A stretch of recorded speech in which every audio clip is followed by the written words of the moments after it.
돈을 버는 다양한 방법, 재테크 기사와 돈 되는 정보로 투자의 기준을 제시해주는 머니쇼 시작합니다. 간밤 뉴욕 증시 5월 첫 거래일 3대 지수 모두 상승했습니다. 어제 장 마감 후 발표됐던 마이크로소프트 그리고 메타 호실적이 또 시장에 긍정적인 영향을 좀 끼쳤던 것 같아요. 네, 그렇습니다. 관세 얘기만 하던 시장이 조금 이제 실적에도 눈을 돌리는 것 같습니다. 수요일 장 마감 후에 마이크로소프트와 메타가 예상치를 웃도는 호실적을 발표하면서 시간의 거래에서부터 강세를 이어갔는데 결국 어제 본장에서도 마이크로소프트는 장중 10% 넘는 급등세 이후 8% 가까운 7.6% 정도의 상승세로 마감했습니다. 엔비디아, 브로드컴 등의 주가도 강세였고요.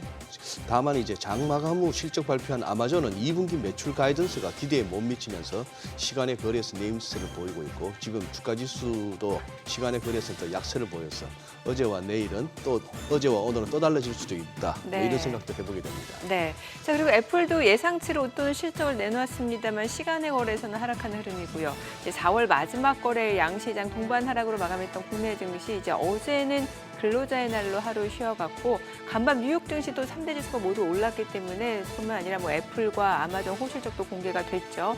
또 미국 정부가 중국 정부의 협상을 시도했다는 보도도 나오고 있습니다. 간밤에 여러 긍정적인 소식들이 많이 나와서 이제 오늘 국내 증시 개장을 앞두고 좀 기대감이 커지는 것 같습니다. 어떤 모습으로 출발하는지 증시타임에서 확인해 보겠습니다. 네, 오늘 하우머니에서는 6월 대선을 앞두고 집값이 상승하고 매매 거래가 늘고 있다는 세종시의 상황과 또 서울시가 강남권에 재건축, 재개발에 제동을 건 이유 등에 대해서 알아보겠습니다. 지금 보시고 계신 머니쇼는 SBS 비즈액과 유튜브에서 실시간 시청이 가능합니다. 더 많은 국내 주식 정보 받아보실 분들은 카카오톡 채널 머니랩 추가하시기 바랍니다.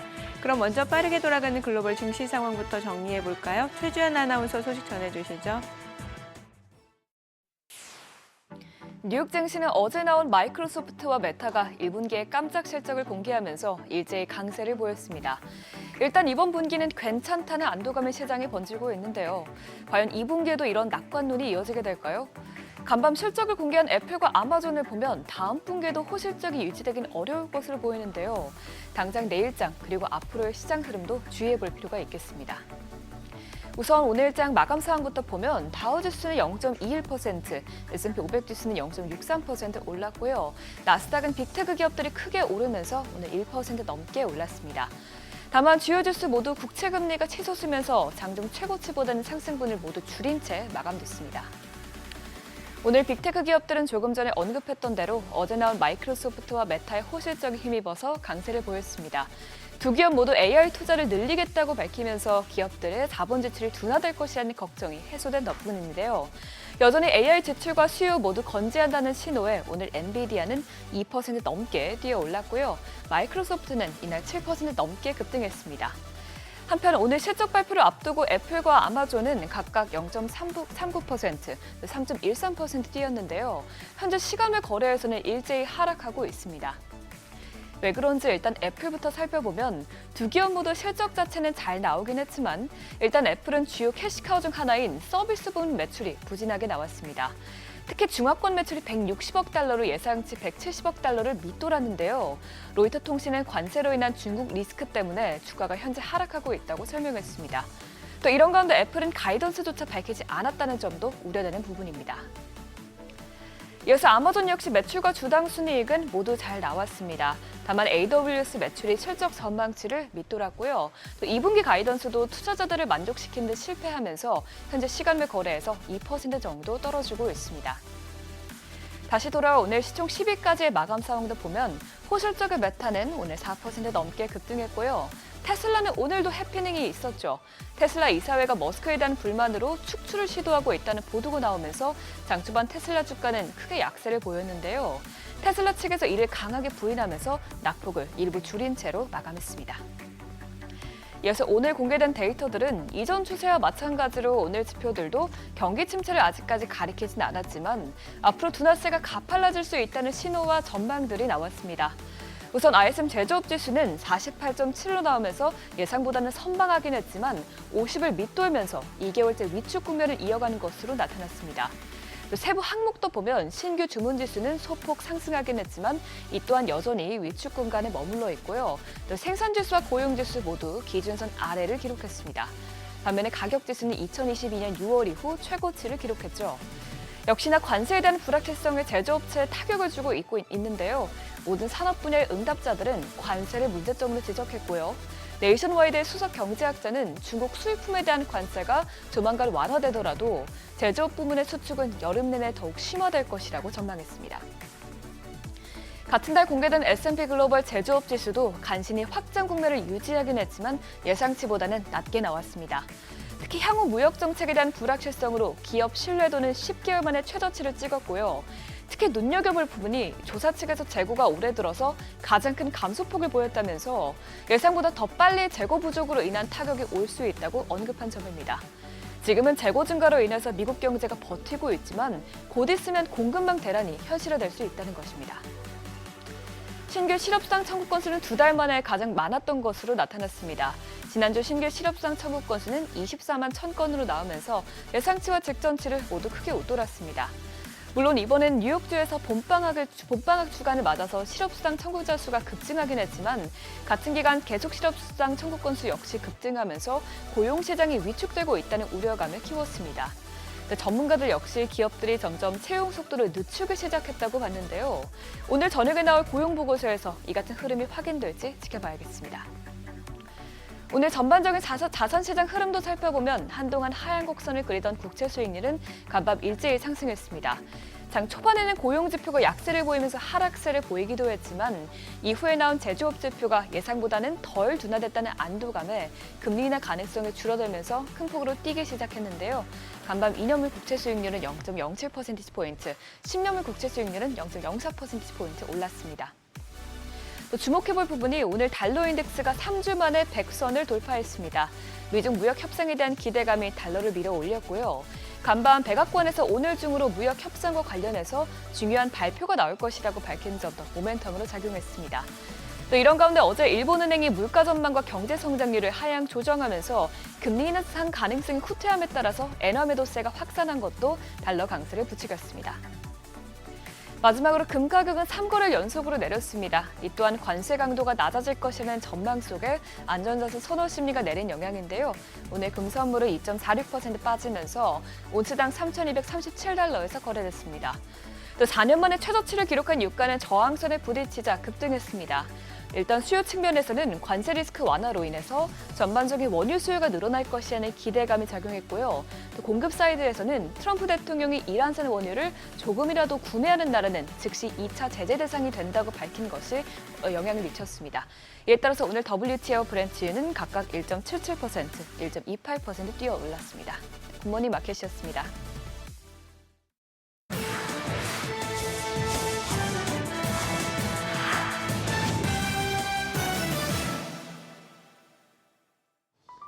외신이 주목한 주요 이슈들 짚어보겠습니다. 먼저 마켓워치입니다. 장 마감 후 나온 아마존, 애플 성적표를 발빠르게 전했는데요.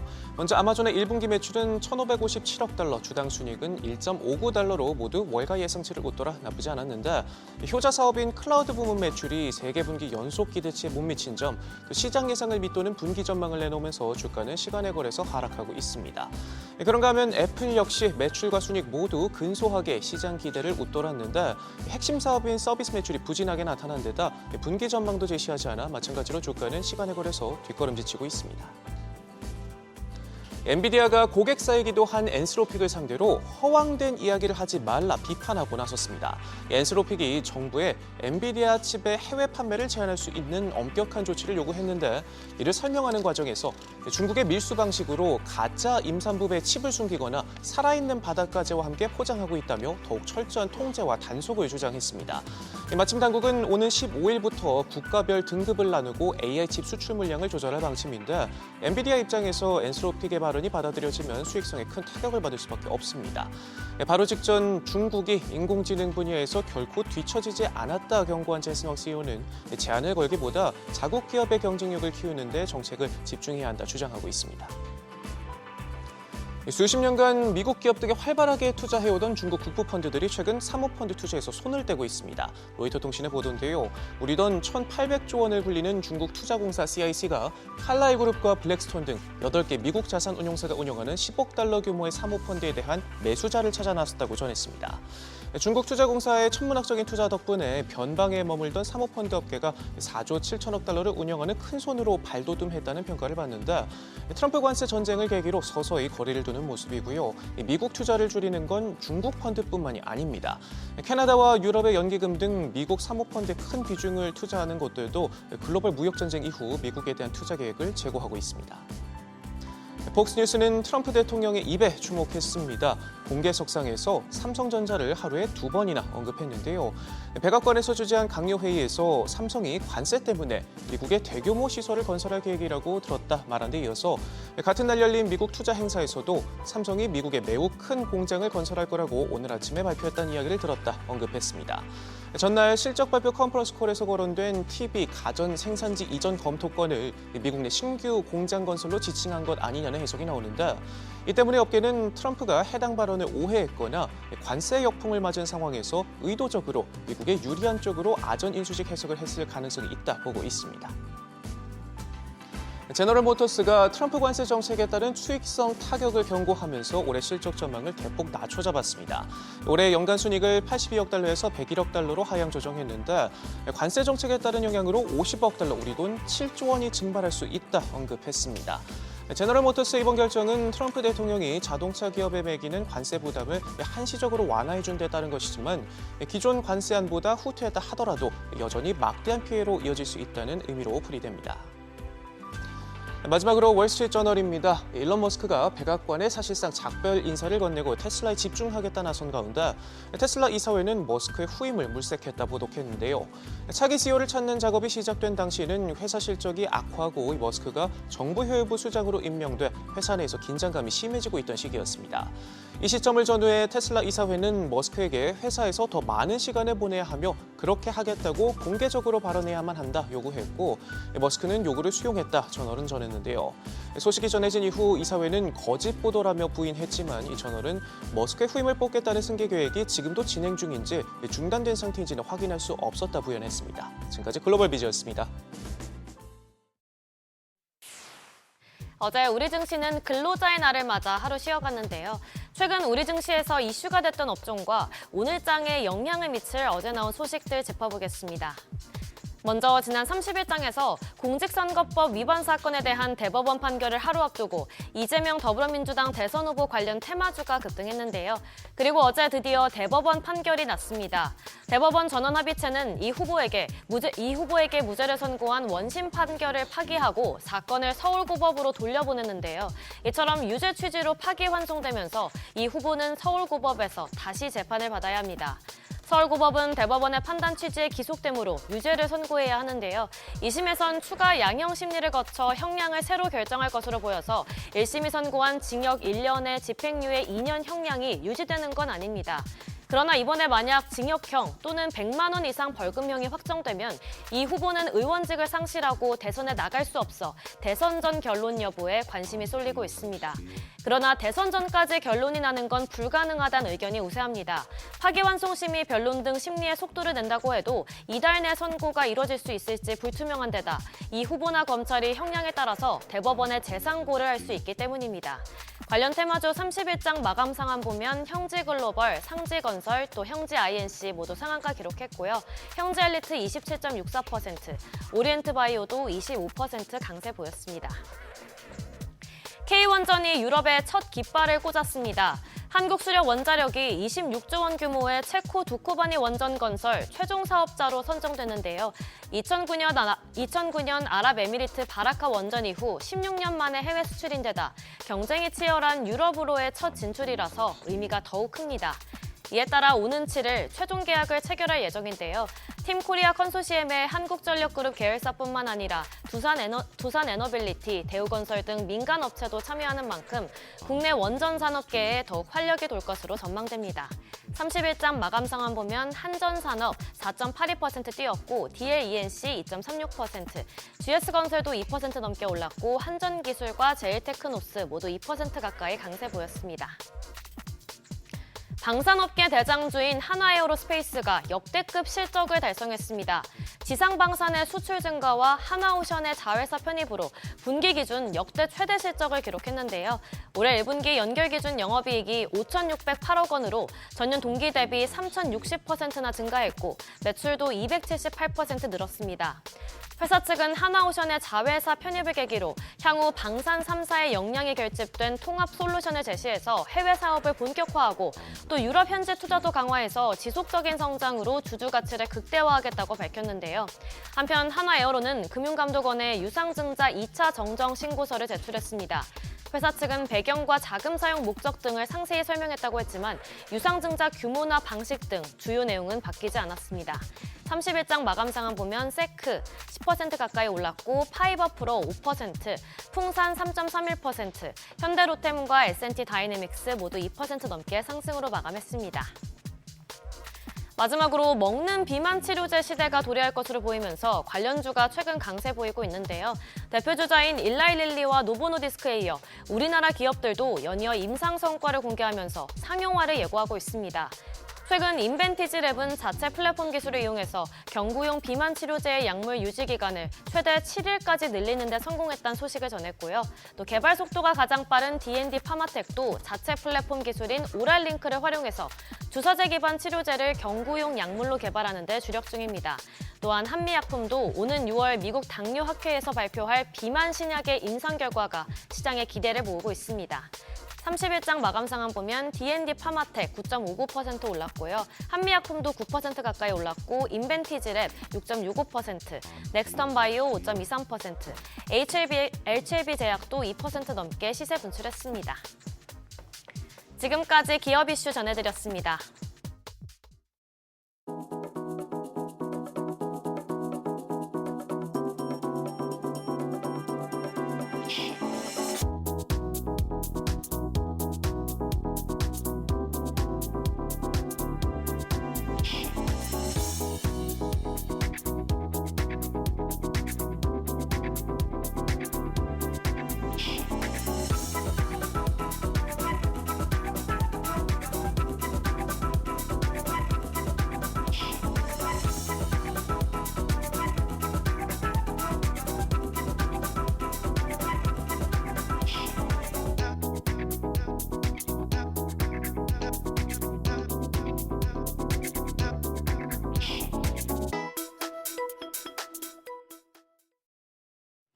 (5월의) 첫 거래일입니다. 노동절로 하루 쉬고 온 우리 시장은 오늘 새로운 한 달에 문을 엽니다.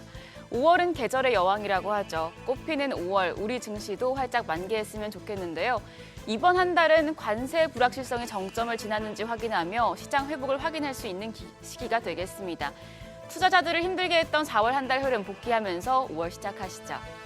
4월 양 지수는 사실 상승에 성공했습니다. 코스피가 3.04% 올라서 2,556선을 회복했고 코스닥은 6.6%나 반등했습니다. 그런데 체감상 4월 시장 좋았다는 느낌은 없었는데요.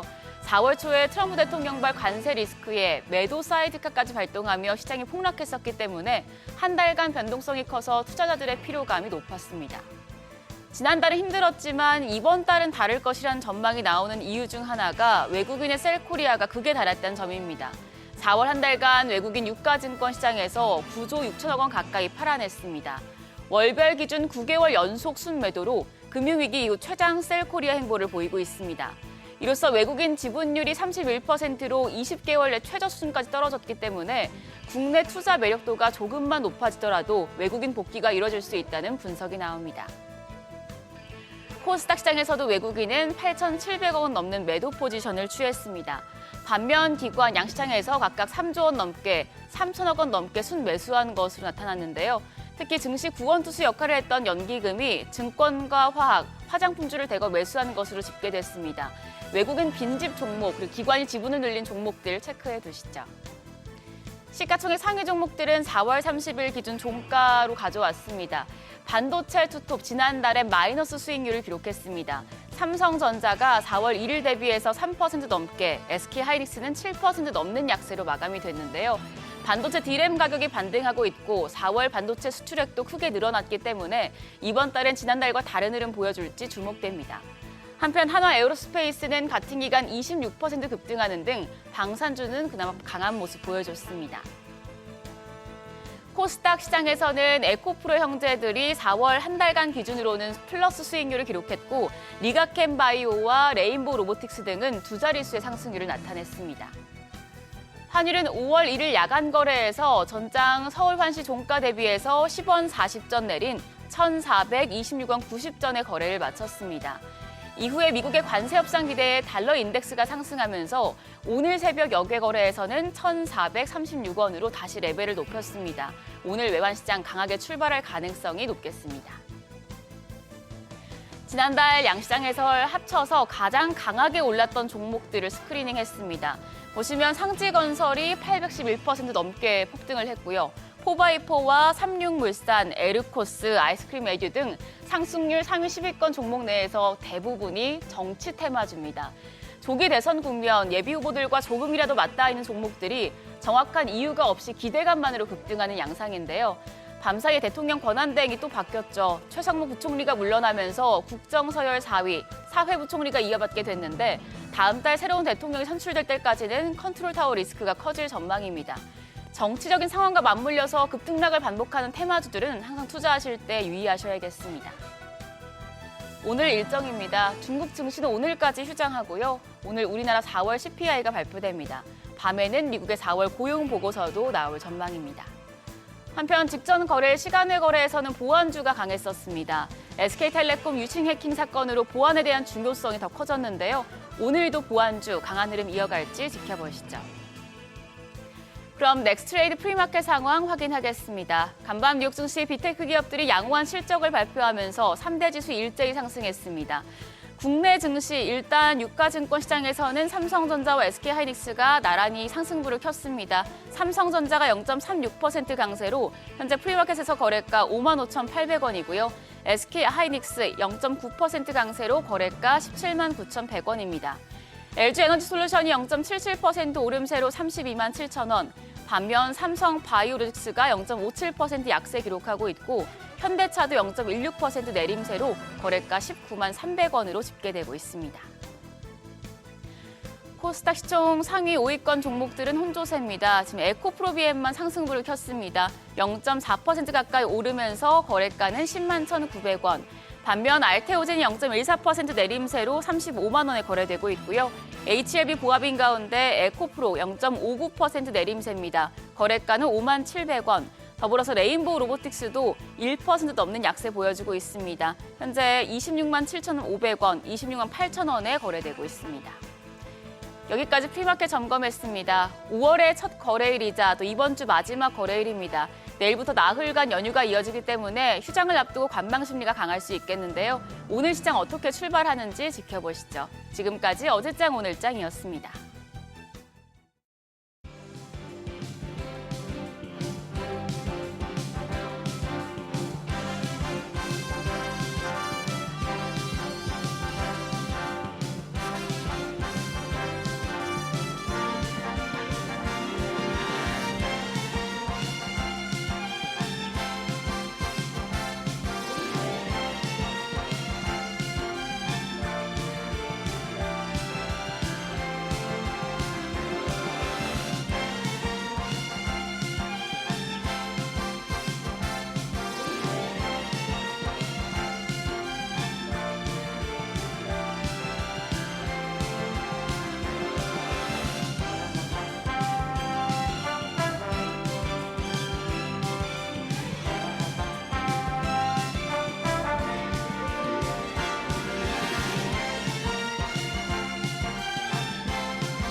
네, 현재 시각 8시 24분 지나갑니다. 지금 보시고 계신 머니쇼는 SBS BJ 앱과 유튜브에서 실시간 시청이 가능합니다. 특히 SBS BJ 앱 다운로드 받으셔서 시청하시면 다양한 정보 확인해 보실 수 있고요. 더 많은 주식 정보 원하시는 분들은 카카오톡 채널에서 머니를 검색하셔서 친구 추가하시기 바랍니다.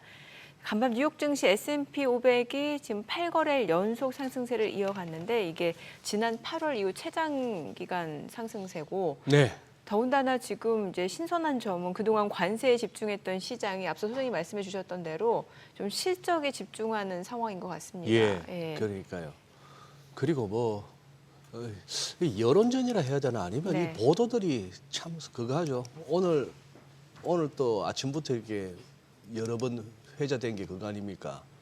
무슨 찌라시도 아닌 월스트저널에서 네.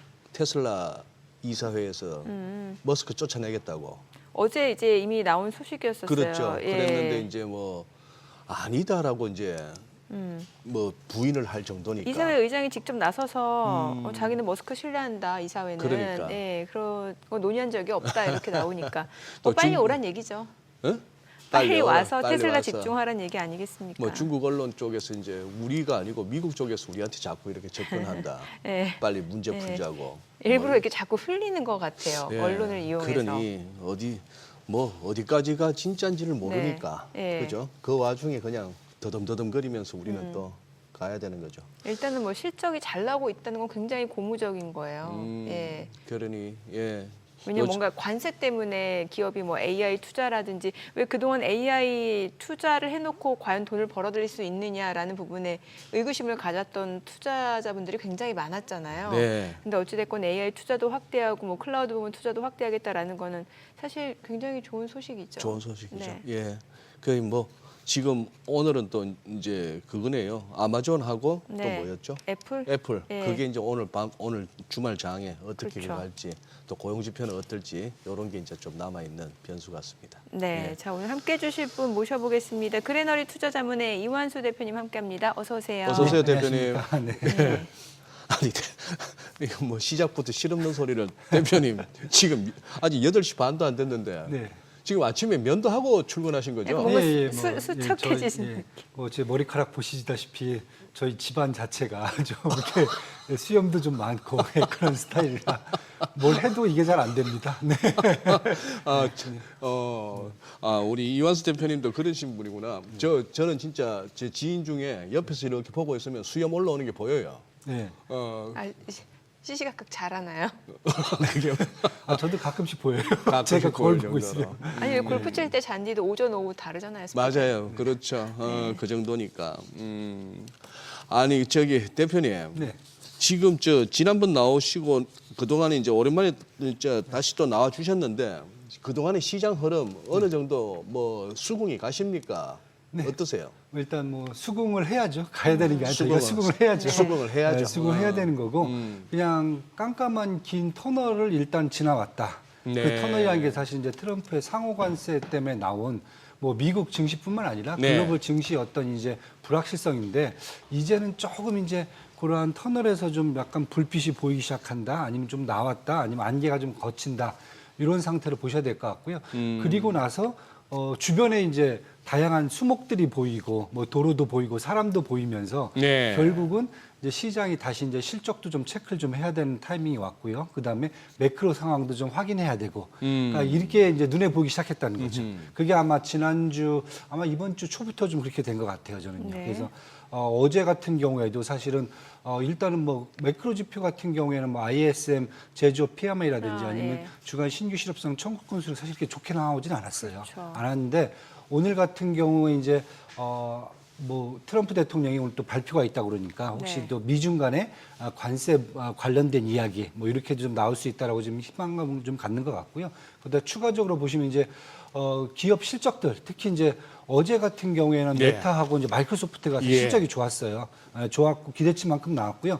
근데 반면에 오늘 이제 장 끝나고 나온 애플하고 아마존은 사실 뭐 기대치보다는 이제 뭐 전망치만큼 나왔는데 시장에서는 또 이거보다는 좀 더 나왔어야 되는데 그리고 앞으로 이제 악재 특히 이제 애플 같은 경우 중국에 대한 악재가 아직도 좀 지속되고 있고요. 네. 그다음에 이제 아마존 같은 경우에는 2분기 가이던스를 좀 냈는데 사실은 저는 이 정도면 충분할 것 같은데 그거보다 시장은 조금 더 많이 요구를 하거든요. 그러니까 가이던스를 2분기 한 11% 정도 매출 상승한 걸로 나왔는데 보니까 시장에서는 한 15% 나와야 되지 않겠어?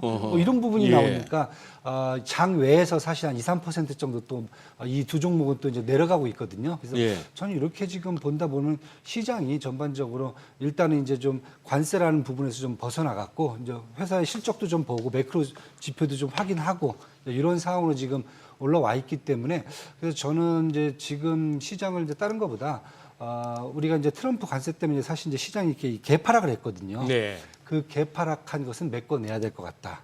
그게 이제 S&P 같은 경우에는 한 5,800 정도 보셔야 될 것 같고요. 예. 그다음에 나스닥 같은 경우는 이제 18,500 정도. 요 정도가 사실 이제 요 트럼프 상호 관세 때문에 개파락을 했거든요. 예. 그 부분은 이제 충분히 이제 메꿔주는 방향으로 가고 있기 때문에 그 정도까지 일단 올라간 다음에 그 다음에 이제 한번 시장을 우리가 판단해도 괜찮지 않겠는가 이렇게 지금 보고 있습니다. 지금. 지금 매크로 지표 자체는 그렇게 좋지 않은 상황이라는 말씀을 주셨는데 앞서서 나온 지표 중에 이제 그 미국 1분기 그 GDP 성장률 이게 3년 만에 역성장이다라는 점에 대해서 시장은 크게 그렇게 또 개의치 않는 듯한 모습인 것 같거든요. 이건 어떤 해석이 가능한 건가요? 사실 저는 다행이라고 생각하는 게 다행이다. 다행이라는 게 뭐 예. 이렇게 얘기하면 또 뭐 화를 내실 수가 있겠지만은 이제 경제 성장률은 이제 마이너스 0.3% 역성장을 했어요. 네. 그러니까 우리가 이제 기술적으로 얘기를 할 때 경기 침체죠. 리세션 같은 경우에는 2분기 연속 마이너스 성장이 나왔을 경우 우리가 이제 경기 침체라고 그러거든요. 네네. 일단 경기 침체가 나올 수도 있겠다. 일단은 이제 이렇게 지금 보는데 이날 동시에 나온 지표가 이제 PCE 지수가 나왔단 말이에요. 개인 소비 지출 이제 지수가 나왔는데 작년에 대비해서 2.3% 상승했는데 이게 둔화가 됐어요. 네. 왜냐하면 지난달 2월 달에 2.5% 상승이었거든요. 그다음에 근원 PCE 지수도 2.6% 상승이 나왔는데 전달에 2.8%인데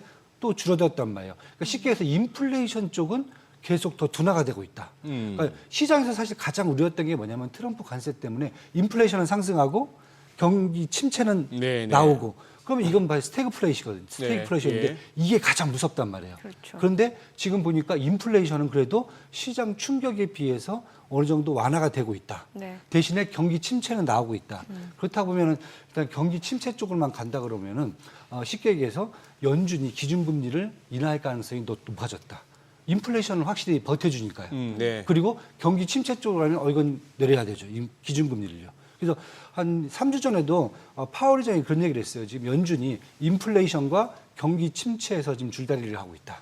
그런데 인플레이션이 안정화가 돼줬으니까 그럼 경기 침체만 놓고 본다면은 이렇게 됐을 경우는 기준금리 인하될 가능성이 커졌다. 그래서 지금 6월 달에 지금 기준금리 인하 가능성을 페드워치가 한 60%까지 높여잡고 있어요. 이제 6대 4로 네. 가능성이 더 높아졌더만요. 네.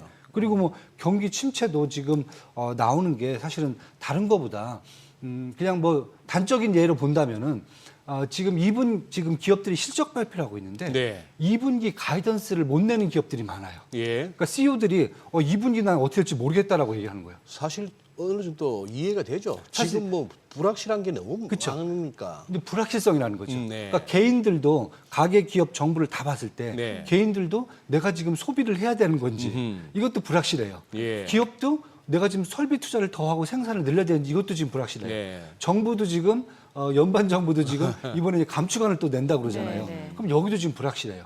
그러니까 가계 기업 정부가 다 불확실하고 수입 수출도 지금 다 불확실해요.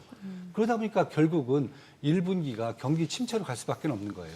그런데 이제 2분기를 이제 저희들이 이제 생각을 좀 했을 경우에 지금 상황에서 봤을 경우에는 일단 관세가 지금 유연하게 바뀌었잖아요. 뭐 네. 트럼프 대통령이 일각에서는 뭐 관세 정책을 폐기했다, 뭐 아니면 이제 완전히 이제 시장 충격에 이제 결국 말려갖고 이것은 이제 완전히 유연적으로 바뀌어버릴 거다라고 얘기하는데 저는 이제 유연화 전략이 맞을 거로 지금 보고 있는데 유연화 쪽으로 간다라고 했을 경우에는 그래도 어느 정도 불확실성이 좀 제거가 되면은 2분기 있어서는 경제 성장률이 또 마이너스로는 가지는 않을 것 같다. 왜냐하면 지금 애틀란타 연준에 이제 2분기 GDP 나오기 시작해요. 이건 이제 네. 기대치거든요. 예. 1분기 GDP 나오를 계속 여기가 기대치를 한 2.5% 역성장하는 걸로 계속 빠졌는데 그랬죠. 2분기는 지금 오늘부터 나왔는데 보니까 한 1.2% 플러스 성장으로 바꿔놨어요. 플러스로. 예, 플러스로 바꿔놨어요. 여는 애틀란타 여는 같은 경우. 네네. 그래서 이렇게 지금 본다라고 하면은 저는 만약에 지금 1분기는 불확실성의 시대였고 이거에 맞춰 갖고 개인, 뭐 기업, 그다음에 정부가 다들 이제 이 불확실성에 어떻게 보면 휘말리에서 경기 침체가 나왔다라고 보면은 2분기는 일단 트럼프의 상호 관세는 일단 유연적으로 바뀌었기 때문에 조금 더 이제 가시권이 좀 높아졌다. 네, 이런 상황에서는 2분기는 좀 플러스로 좀 전환될 수가 있기 때문에 저는 그런 측면에서 본다면은 이번에 차라리 그냥 그 불확실성을 시장에 보여줬다. 네, 보여줬기 때문에 이러한 지표들을 갖고 결국 트럼프가 앞으로도 이제 정책을 하는 데 있어서 분명히 참고를 할 거다. 저는 이렇게 지금 보고 있습니다. 그러니까요. 사실 지금 지난 이렇게 월간 차트, 이른바 월봉으로 살펴봤을 때 지난달 4월달 월봉은 미국의 3대 지수가 거의 역대급의 네, 맞습니다. 엄청난 아래꼬리가 달렸습니다. 뭐 그런 경우를 참 못 봤는데 한바탕 쿵 했는데 사실 다 4월 초 레벨로 원위치 않은 뭐 그런 상황이 됐고 또 이 8거래일 연속 상승이라 뭐 사람이 뭐 소소한 뭐 낙이 있어야 되는 게 저 같은 경우는 오늘은 저 샌프란시스코의 그 이정우 선수가 안타를 쳤나 안 쳤나 이것도 하나 체크하는 것도 그건데 여기도 지금 7경기 연속 안타에서 지금 오늘 뭐 대타로 쉰다는 것던데 1, 1, 2, 3, 5, 8, 13이라고 그렇죠, 맞습니다. 이제 그 이제 피보나치 수열로 볼 것 같으면 이제 8일까지는 왔는데 네. 그다음에 이제 그쵸? 그다음에 이제 한 5일 추가 5일이 네. 여기가 이제 좀 이제 또 그거 한 상황이 됐죠. 상황이 됐습니다만 저는 이제 자꾸 그 말씀 이래저래 보면은 연준도 금리를 내려줄 듯이 얘기하고 당장이 아니더라도 그래서 이번 5월 FOMC가 다음 주 5월 FOMC가 중요한 게 6월에 금리를 내릴 수도 있다는 식으로 슬쩍 힌트만 줘도 시장은 좀 힘을 얻을 거 아니겠습니까? 그렇죠. 네, 그게 중요한 거죠. 지금. 그렇죠. 이래저래 이제 아까 말씀하신 터널의 끝이 빛이 보인다 하셨는데 항상 그 비유에서는 꼭 이렇게 또 시비를 거는 게 그거 아닙니까? 긴 터널인데 깜깜하다가 이제 빛이 보이면은 야 터널의 끝인 것보다 했는데 상대편에서는 차 헤드라이트일 수도 있다는 얘기죠. 너무 끔찍한 거 아니에요, 그러면?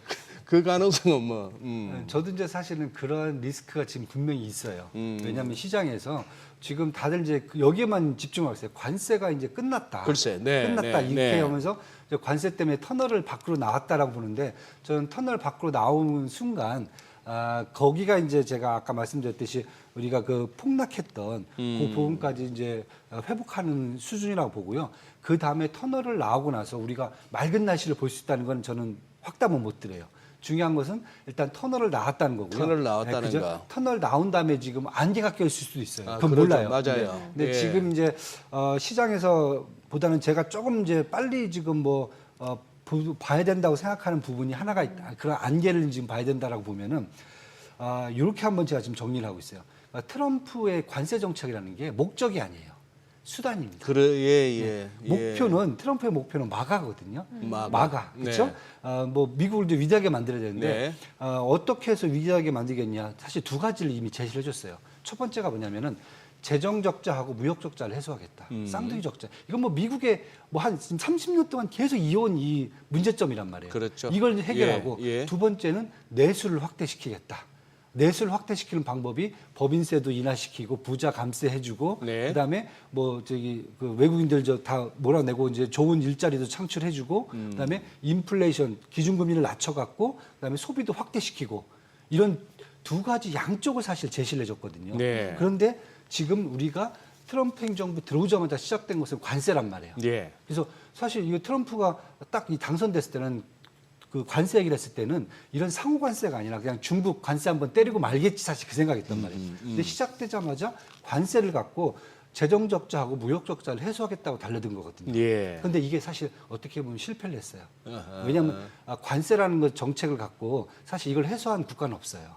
기존에는 계속 환율을 갖고 했었거든요. 프라자 합의라든지 뭐 계속 마라라고 합의라든지 계속 관세를 갖고 하려고 그 환율을 갖고 하려고 했는데 관세를 했다가 사실 이번에 좀 역풍을 좀 맞았거든요. 네. 시장 충격도 오고 지지율도 잃어버리고 동맹국인 뭐 멕시코, 캐나다도 떨어져 나갈 것 같고 그래서 일단은 시장 충격에 사실은 한 발짝 물러서면서 관세 정책은 저는 이제 유연하게 바뀔 거다. 그러니까 시간이 되게 오래 끌면서 갖고 갈 수도 있다. 그리고 중국과 협상도 할 거고, 뭐 일본과 협상도 할 거고 계속 할 거다. 네. 그러면은 그럼 이거 갖고 끝나는 거냐? 예. 자, 저는 두 번째가 이제 환율 정책이 나올 겁니다. 환율. 슈퍼 301조가 나올 겁니다.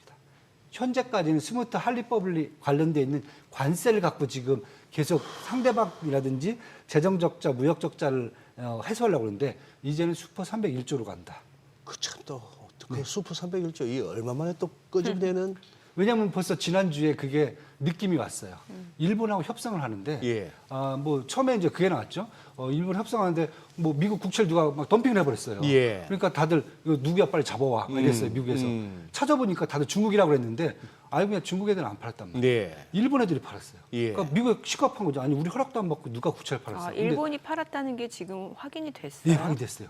그러니까 일본 정부가 판 것도 아니고 일본 은행이 판 것도 아니고 일본의 금융기관, 뭐 은행들하고 보험사들, 뭐 개인 투자가들이 개인 투자자들? 예, 많이 팔았어요. 어. 그러니까 이제 이게 협상 과정에서 시급해진 거죠. 예. 그러고 나서 협상을 막 하는데 갑자기 미국이 이제 환율 문제를 걸고 넘어졌어요. 그러니까 미국, 일본의 이제 협상단들이 갑자기 급발진했어요. 벌컥하면서 농산물 마지막에 사실 이제 농산물이 예. 협상이 마지막 예. 단거든요. 거기까지 막 쭉 협상을 막 빼버리는 거예요. 이유가 뭐냐면은 잘 보세요. 1985년에 프라자 합의 때 예. 일본이 환율 때문에 지금 잃어버린 30년이 돼버렸어요. 그래. 요즘 들어서 이제 인플레이션도 좀 나오고 쌀값 올라가갖고 이제 통화 정책이 좀 먹히나 막 이런 생각을 좀 하고 있는데 갑자기 또 미국이 환율을 또 들고 나와버려요. 네. 그럼 어떻게 되겠습니까? 잘못하면 잃어버리는 50년이 될 수가 있어요. 그러니까 협상단이 안 되겠다. 관세에서 빨리 끝내버리자. 그냥 인도는 뭐 이미 끝났다고 하고 예. 그래서 일본이 지금 되게 빨리 FTA도 이미 안 맺어 있잖아요. 미국하고. 예. 그러니까 지금 이렇게 본다 보면 지금 미국이 일단은 관세를 끝내고 관세를 유연하게 좀 바꿔버리고 환율로 이제 끌고 갈지 않을까. 그다음에 일기 때도 잘 보시면 환율로 끌고 간다는 기본 방향은 달러의 약세, 그렇죠. 그리고 해당 국가들의 통화는 강세. 네. 왜냐하면 일기 때도 잘 보시면 중국하고 무역 협상을 할 때 처음에는 관세 막 20에서 25% 네. 막 때려버렸단 말이에요. 네. 이게 시간이 쭉 지나가면서 나중에는 위안화의 어떤 강세를 막 요구했거든요. 그러니까 지금 다시 또 그런 방법으로 가고 있어요. 네. 그리고 지금은 당장은 지금 안 나오고 있는데 보시면 이제 법인세 아직 감세 아직 안 했어요. 부자 감세 아직 안 했어요. 예, 예. 이 카드 꺼내들지도 않았어요. 예. 그다음에 소비 확대를 해서 지금 계속 연준을 지금 몰아붙이고 있어요. 예. 금리 내려라. 왜냐하면 인플레이션이 금리가 높은 상황에서는 소비 확대를 할 수가 없어요. 정부가 정책을 쓸 수가 없어요. 그것도 써야 돼요. 이민자 지금 많이 끄집어냈는데 네. 지금 일자리 창출도 해줘야 되잖아요. 그게 지금 제대로 안 들어와요. 그러니까 우리가 막 현대차가 가서 지금 뭐 투자한다고 지금 난리가 나 있잖아요. 네. 그런데 지금 미국에 들어와 있는 외국 기업들 보시면은 TSMC하고 현대차밖에 없어요. 다른 회사 보셨어요? 일본에 뭐 저기 도요타가 들어갑니까? 안 들어가요. 독일에 뭐 NSP 뭐 아무도 안 들어가요 지금. 딱 여기 두 개만 들어가 있어요. 네. 그러니까 이것도 지금 스톱이 돼 있단 말이에요. 예. 그러면 지금 트럼프 입장에서는 관세가 일단은 어느 정도 유연적으로 바꿔놓으면은 그 다음에 환율 마라라고 합의에 의해서 결국은 어떻게 보면은 100년짜리 영구채 쿠폰 없이 발행해갖고 외국한 주변국들한테 강매할 수도 있고 그 다음에 뭐 지금 계속 나올 수 있는 것들이 많아요. 그래서 저는 일단 터널은 우리가 관세가 너무 세갖고 생각지도 못했던 부분이 너무 세갖고 긴 터널을 지금 나왔지만은 중요한 것은 그 다음에 이게 우리가 아주 쾌청한 날씨로 막 드라이브를 즐길 수 있는 상황은 아니라고 저는 보고 있어요. 그래서 아까 말씀하신 대로 뭐 상대방 라이트가 될 수도 있고 아니면 터널 나왔는데 안개가 쫙 껴 있는데 이렇게 될 수도 있고. 그래서 제가 아까 말씀드린 것은 그 갭만큼은 일단은 메꿔줄 수 있다. 네. 거기까지만 일단 보고 가고 그 다음부터는 다시 또 이제 미국의 어떤 전반적인 정책들이 어떻게 가는지를 또 한번 봐야 될 것 같아요. 예, 그렇게 지금 보여지고 있습니다. 환율을 말씀 주셨는데 그런데 지금 이제 BOJ 같은 경우는 그 금리 동결했잖아요. 네. 그 뒤로 이제 엔화 자체 달러엔이 지금 145엔대까지 올라선 상황이면은 결과적으로 이건 트럼프가 그럼 원하는 바가 아니라는 거잖아요. 그렇죠, 아닙니다. 네. 사실은 원래는 이제 일본 같은 경우 프라자 합의 이후에 예. 통화 정책을 쓸 때는 사실 미국이 어느 정도 예, 암묵적인 예, 이제 예. 동의를 얻고 하거든요. 그런데 지금 같은 경우는 만약에 엔화가 계속 이제 강세로 가고요. 예. 만약에 이제 이쪽 페드가 이제 금리를 좀 내린다라고 했을 경우에는 사실 엔캐리 청산 문제가 있거든요. 그래서 사실 지금 당장은 엔화의 강력한 강세를 사실 원하는 것 같지는 않아요. 지금 당장은요. 엔화 그래서 강세. 제가 그래서 제가 이번에 협상 때 흘렸지 그렇게 밀어붙이지는 않은 것 같아요. 그러니까 환율이 아직까지는 지금 전면에 나서지는 않고 있거든요. 슈퍼 301조가. 네. 그렇다 보면은 저는 당장 이제 어제 같은 경우에 이제 이런 얘기를 했어요. 일본은행이 기준금리를 동결하면서 갑자기 스탠스가 좀 바뀌었어요. 네. 전에는 뭐라고 그랬냐면은 보시면 인플레이션율이 지금 3% 중반이에요. 일본이요. 예. 저희보다 더 높아요. 한국은 2% 초반인데 여기는 3% 중반이에요. 인플레이션이. 저도 일본 인플레이션 3%, 4%를 볼 수 있다는 것은 저도 뭐 신기할 정도거든요. 예. 근데 경제 성장률은 1% 미만이란 말이에요. 예. 그러니까 여기는 사실 진짜 스태그플레이션이에요. 예. 그런데 우려가 있었는데 어제 동결하면서 나온 얘기가 인플레이션이 그만큼 지금 더 오를 것 같지는 않다. 그다음에 경제 성장률이 그렇게 크게 떨어질 것 같지는 않다. 쉽게 얘기해서 뭐냐면은 계속 동결하겠다는 얘기예요. 그러니까 저는 이제 일본은 일단 스톱을 할 것 같아요. 동결로 갈 것 같아요. 그다음에 여기에서 이제 연준이 금리를 내려야 그래야 엔캐리 청산에 대한 것들이 조금 더 이제 버퍼가 나올 수가 있는 거죠. 어느 정도 충격이 완화될 수 있는 거죠. 그게 어느 정도 정리가 돼야 저는 만약에 일본의 엔화의 강세를 아마 미국 정부가 적극적으로 요청을 할 거다. 아직까지는 그 엔캐리 하나가 지금 걸려 있는 것 같아요. 네네. 그래서 어제 이제 그렇게 일본 은행이 얘기하는 걸 보고 그러면은 여기는 지금 일단 페드의 기준금리 인하를 지금 대비하는 차원에서 일단은 엔캐리 청산 문제를 조금 붙잡고 있구나. 저는 만약에 뭐 미국이 조금 더 금리를 더 내린다 하면은 그때는 사실 일본이 좀 금리가 아니라 금리를 올려도 통화가 강세로 가도 사실 그때는 어느 정도 이제 그 충격이 어느 정도 완화가 될 수가 있거든요. 네. 지금 한쪽 올리고 한쪽 내리고 그러면은 이 충격은 너무 크거든요. 그래서 그런 부분 때문에 저는 약간 당분간은 엔화는 이제 한 145엔대 정도는 그대로 유지가 되지 않을까. 사실 140엔 뚫고 한 밑으로 더 내려갈 걸로 지금 보였었는데 한 140에서 145엔대 당분간 유지가 될 수 있을 것 같다. 이렇게 지금 보고 있습니다. 지금 여기 미국에 이제 다시 이제 모처럼 그 빅테크 주식들 네. M7 뭐 이런 쪽으로 집중하는 그런 장세가 돼버렸는데 결국 또 이쪽으로 계속 화두가 잡힐까요? 이제 시장 전반적인 업종이나 종목이 이렇게 확산보다 계속해서 이 빅테크들 중심으로 시장을 갖다가 진단하고 투자 전략을 세워야 될까요? 저는 그게 맞다라고 봐요.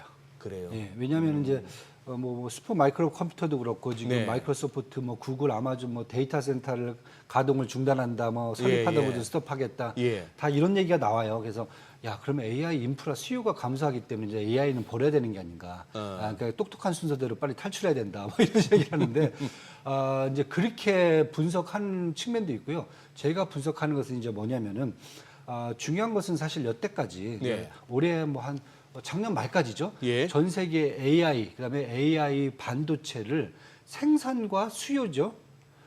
요 두 개를 다 미국이 독점을 했어요. 그러니까 자기들이 다 생산하고 자기들이 다 수요를 했어요. 예. 이게 사실 핵심이었거든요. 그러다 보니까 당연히 미국 빅테크만 네. 계속 주가가 한 2년 동안 올라간 네. 거죠. 그런데 이제 1월 달에 사실 이제 중국이 이제 뭐 우리가 잘 아는 딥시크 사건 예. 이후로 중국을 보니까 뭐 딥시크뿐만 아니라 중국의 전반적인 AI 산업과 반도체 산업이 이미 상용화 수준에서 되게 많이 올라와 있다는 거죠. 이걸 본 거예요. 뭐 LMM뿐만 아니라 로보틱스, 그다음에 뭐 드론, 그다음에 전기차, 반도체도 뭐 SMIC 같은 경우가 파운드리에서 지금 글로벌 4위까지 치고 올라왔거든요. 뭐 이런 측면을 다 본다니까 장비도 지금 이미 7나노 정도는 기본적으로 만들 수 있어요, 얘네들이요. 그러니까 뭐 나우라든지 웨이얼 반도체가 막 다 만들어내거든요. 그러니까 이렇게 딱 보니까 시장에서 보니까 그렇다고 보면은 미국의 AI 생산과 수요의 독점이 깨진다라고 지금 보여진 거예요. 깨지면은 좋은 점과 나쁜 점이 뭐냐면은 좋은 점만 말씀을 드릴게요. 네. 글로벌로 AI 산업이 이제 확산된다는 거예요. 예. 생산도 다 글로벌로 가야 되고 수요도 다 글로벌로 가야 된다는 거예요. 이 상태로 가야 되는데 그래서 저는 사실 그때 봤을 때 이렇게 되면 결국 미국이 결국 또 주도를 할 거다, 전 세계를. 그런데 하필이면 여기서 트럼프가 상호 관세를 때려버리면서 AI하고 반도체 수출을 미국이 제한을 해버렸어요. 예. 그다음에 유럽이라든지 중국은 미국산 AI하고 AI 반도체들을 다 수입을 막아버렸어요. 예. 그러니까 결국은 미국산 빅테크들이 글로벌로 이제 완전히 생산 라인이라든지 예. 수요 라인을 다 구축할 수 있는 부분들이 갑자기 막혀버린 거죠. 막혔어요. 그래서 네. 저는 이게 사실은 지금은 그것 때문에 사실 AI 빅테크들이 많이 지금 주가가 하락을 한 게 아닌가. 그런데 시장에서 지금 보면은 저는 뭐 중국이 올라온 거 보고 또 뭐 한국이라는 대만 업체들이 하는 걸 본다면은 미국이 계속 이것을 통제할 수는 없다라고 봐요. 뭐 중국은 지금 벌써 지금 미국 품목 다 수출을 통제했다가 반도체 8개 업종의 품목에 대해서는 지금 자기들이 이제 수입 관세는 다 철폐를 해버렸잖아요. 네. 그러니까 쉽게 해서 그거예요. 미국 이제 니네가 이제 풀어달라. 우리 수입은 다 규제 안 할 테니까 수출 쪽에서 좀 풀어달라. 이거거든요. 그래서 그렇게 본다 보면은 지금 젠슨왕 대표가 지금 다니는 게 어떻게 보면은 저는 맞는 것 같아요. 지금 이 상황에서 미국의 빅테크 업체들이 뭐 트럼프 눈치를 보면서 그럼 중국을 가지 말고서나 그냥 중국은 내가 버려야 되고 유럽으로 가겠다. 중국 버리고 유럽은 못 가요. 제가 봤을 때. 지금 같은 패가 돼버렸어요. 네. 여기가. 그렇다 보면은 젠슨왕 CEO 같은 경우가 지금 가고 있는데 거기에다가 지금 뭐 이렇게 좀 말씀드리면 제가 좀 약간 뭐 찌라시 스타일이 될 수 있겠지만은 젠슨왕 대표가 사실 대만계 아메리칸이에요. 예. AMD의 그 대표가 리사수거든요. 예, 예. 그분도 대만계 아메리칸인데 젠슨왕 대표하고 친척이에요. 오. 그다음에 슈퍼 마이크로 컴퓨터의 찰스 리앙도 대만계 아메리칸. 그렇더라고요. 그다음에 네. 인텔의 리프탄 이번에 새로운 CEO 같은 경우는 말레이시안인데 여기도 지금 화교라는 의심을 하고 있어요. 예. 그러니까 쉽게 얘기해서 지금 젠슨왕 같은 경우에는 중국을 계속 방문하면은 광저우라든지 이런 쪽에 자기 친척들이 다 있어요. 어허. 왜냐하면 그 대만계 아메리칸들은 다 넘어오신 분들이잖아요. 예. 다 리사수도 마찬가지, 예. 찰스 리앙도 마찬가지예요. 예. 그러니까 누구보다도 지금 젠슨왕 같은 경우에는 중국의 사정이라든지 유럽의 사정을 잘 안다는 거예요. 그러니까 본인이 딱 느끼고 있기 때문에 이걸 놓치면 안 된다. 예. 그걸 붙잡고 가는 거예요. 그렇다고 보면 저는 만약에 엔비디아뿐만 아니라 메타라든지 그다음에 이제 기타 등등의 이제 마이크로소프트 이런 데들이 계속 중국을 끈을 안 놓고 붙잡고 간다라고 그러면은 저는 다시 이쪽들이 더 성장할 수 있는 기회는 충분히 있다. 그건 이제 지금 이제 트럼프 행정부가 이제 관세에서 어떻게 지금 이 부분을 좀 풀어줄 수 있을 것인지 사실 그게 좀 저는 좀 보고 있고요. 그러니까 엔비디아만 제가 예를 한번 들어볼게요. 엔비디아 같은 경우 이제 이번에 H20하고 A200을 통제를 한단 말이에요. 이게 매출이 한 10% 정도예요. 예. 매출 10% 정도거든요. 두 번째는 이제 화웨이가 이제 많이 따라왔다 그래요. 예. 그렇죠? 뭐 그 밑에 있는 이제 관계사죠. 하이실콘 이제 팹리스예요. 얘들이 팹리스를 맡고 SMIC가 7나노짜리 제품을 만들어주고 있어요. 파운드리에서. 그런데 지금 두 가지 제가 이제 여기서 반론을 제기한다면은 매출 10%를 이렇게 조정을 했지만은 실제 시장에서 보는 것은 2025년도죠 올해 네. 매출 전망치를 전에 2024년도 비해서 연초에는 60%를 잡았었어요 상승을. 플러스로. 그런데 지금 56%로 약간 하향 조정을 했어요. 네네네. 그 정도밖에 조정을 안 한다. 어. 그럼 어딘가에 또 그걸 팔 수가 있다는 아하. 거죠. 이게 나오고요. 두 번째는 화웨이가 7나노 정도면은 사실 엔비디아하고 갭이 한 거의 8년, 9년 갭이에요. 왜냐면은 어차피 포르쉐를 누군가 타요. 예. 그렇죠? 우리가 생각하는 무슨 뭐 저 인도에 있는 뭐 마힌드라 뭐 자동차 이런 구닥다리가 아무리 8년, 9년 동안 해도 포르쉐 따라오려면 멀었어요. 예. 네. 아직까지는 엔비디아에 갖고 있는 성능을 추구할 수 있는 데가 없어요. 그렇다고 보면은 일단 시장이 아까 제가 말씀드린 대로 글로벌 시장으로 이렇게 확산되는 과정에서 사실 캐즘이 딱 나온 거거든요. 그걸 트럼프 행정부가 막아놨는데 그걸 잠깐만 좀 풀어준다 그러면은 엔비디아의 어떤 실적이라는 것은 지금 그 이상이 더 나올 수 있는 수준이에요. 그래서 지금 올해 이제 한 56% 매출이 전망된다라고 가정을 해서 나온 게 펀드멘탈을 보면은 포워드 PER이 24배예요. 성장주가 포워드 PER이 24배를 간다는 것은 우리가 봤을 때는 그냥 거저먹는 거예요, 진짜요. 예, 그래서 저는 엔비디아 지금 이제 캐즘에 걸려 있기 때문에 이런 부분들 좀 풀어주면 충분하다. 여기뿐만 아니라 지금 메타 같은 경우에도 매출의 거의 98%가 광고에서 나오잖아요. 근데 그 중에서 중국에서 나오는 그 온라인 이제 광고 매출이 있잖아요. 이 부분이 거의 한 30%란 말이에요. 근데 오늘 뚜껑 열어보니까 어제 뚜껑 열었죠. 보니까 거기 그 매출이 별로 타격을 안 받았어요. 중국 매출이. 그러니까 관세 말고 이제 이건 온라인으로 들어가는 거잖아요. 이렇게 되다 보니까 이렇게 되다 보면은 중국은 붙잡고 하는 게 맞는 게 아닌가. 메타도 지금 포워드 PER이 지금 22배밖에 안 돼요. 그렇게 2년 동안 올랐다가 조정을 받았는데도 그러니까 쉽게 얘기해서 그만큼 회사들의 매출이 증가하는 속도가 엄청 빠르다는 거죠. 그래서 알겠습니다. 그런 측면에서 본다면 저는 아무래도 다시 또 이제 이 터널 밖을 나오면은 결국은 AI 반도체, AI 계속 이쪽이 더 갈 수밖에 없다. 이렇게 지금 보여지고 있습니다. 네. 자, 지금 시각 8시 56분 향해 갑니다. 오늘 양시장 호가 상황 좀 체크해 보겠습니다. 먼저 코스피부터 보도록 할게요. 오늘 약보합 출발 예상되고요. 예상 체결지수 2,556포인트, 코스닥 0.3% 하락 출발 예상됩니다. 예상 체결지수는 714포인트입니다. 시가총액 상위 종목 예상가 보겠습니다. 오늘 삼성전자 0.9% 지금 하락 출발 예상됩니다. 지금 호가는 55,000원이고요. 지금 보합 예상되네요. 0.9% 하락, 55,000원 예상가 잡히고 있고 SK하이닉스 0.7% 상승 예상됩니다. 호가는 178,600원. LG 에너지솔루션 0.4% 상승 출발 예상됩니다. 예상 체결가 326,000원. 삼성 바이오로직스가 0.6% 하락 예상되고요. 지금 호가는 145,000원. 현대차입니다. 오늘 약보합 출발 예상되고요. 기아가 0.5% 하락 예상됩니다.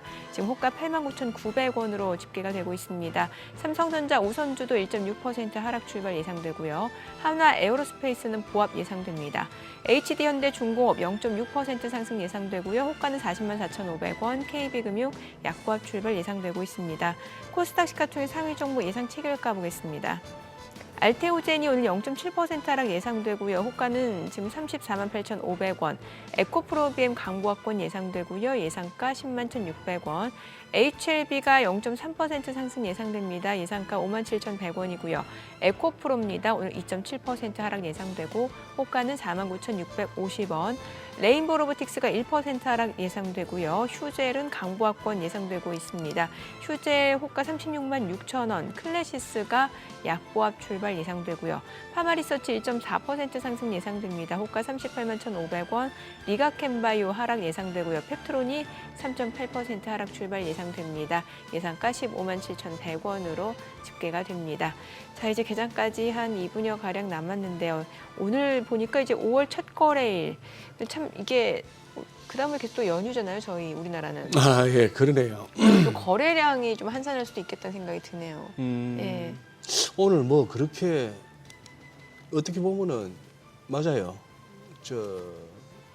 어제도 저도 잠시 바람 좀 쐬 갔더니만 그냥 2일날 휴가를 낸 네. 이렇게 어린 자녀들이 있는 가족들 네네. 분들이 좀 보이시더라고요. 뭐 그런 시기이기도 한데 거래는 오늘 많이 적을 것 같고 확인해야 될 게 너무 많잖아요, 지금. 많죠. 예, 그러니까 그런데 뭐 주말에 나올 고용 보고서도 봐야 되고. 맞아요. 예, 그런 네. 상황이고 어제 있었던 우리 또 이제 정치 일정이 막 숨가쁘게 이제 전개될 그렇죠. 텐데 예. 그것도 나름대로 또 뭐 좀 감안을 해야 될 것 같고.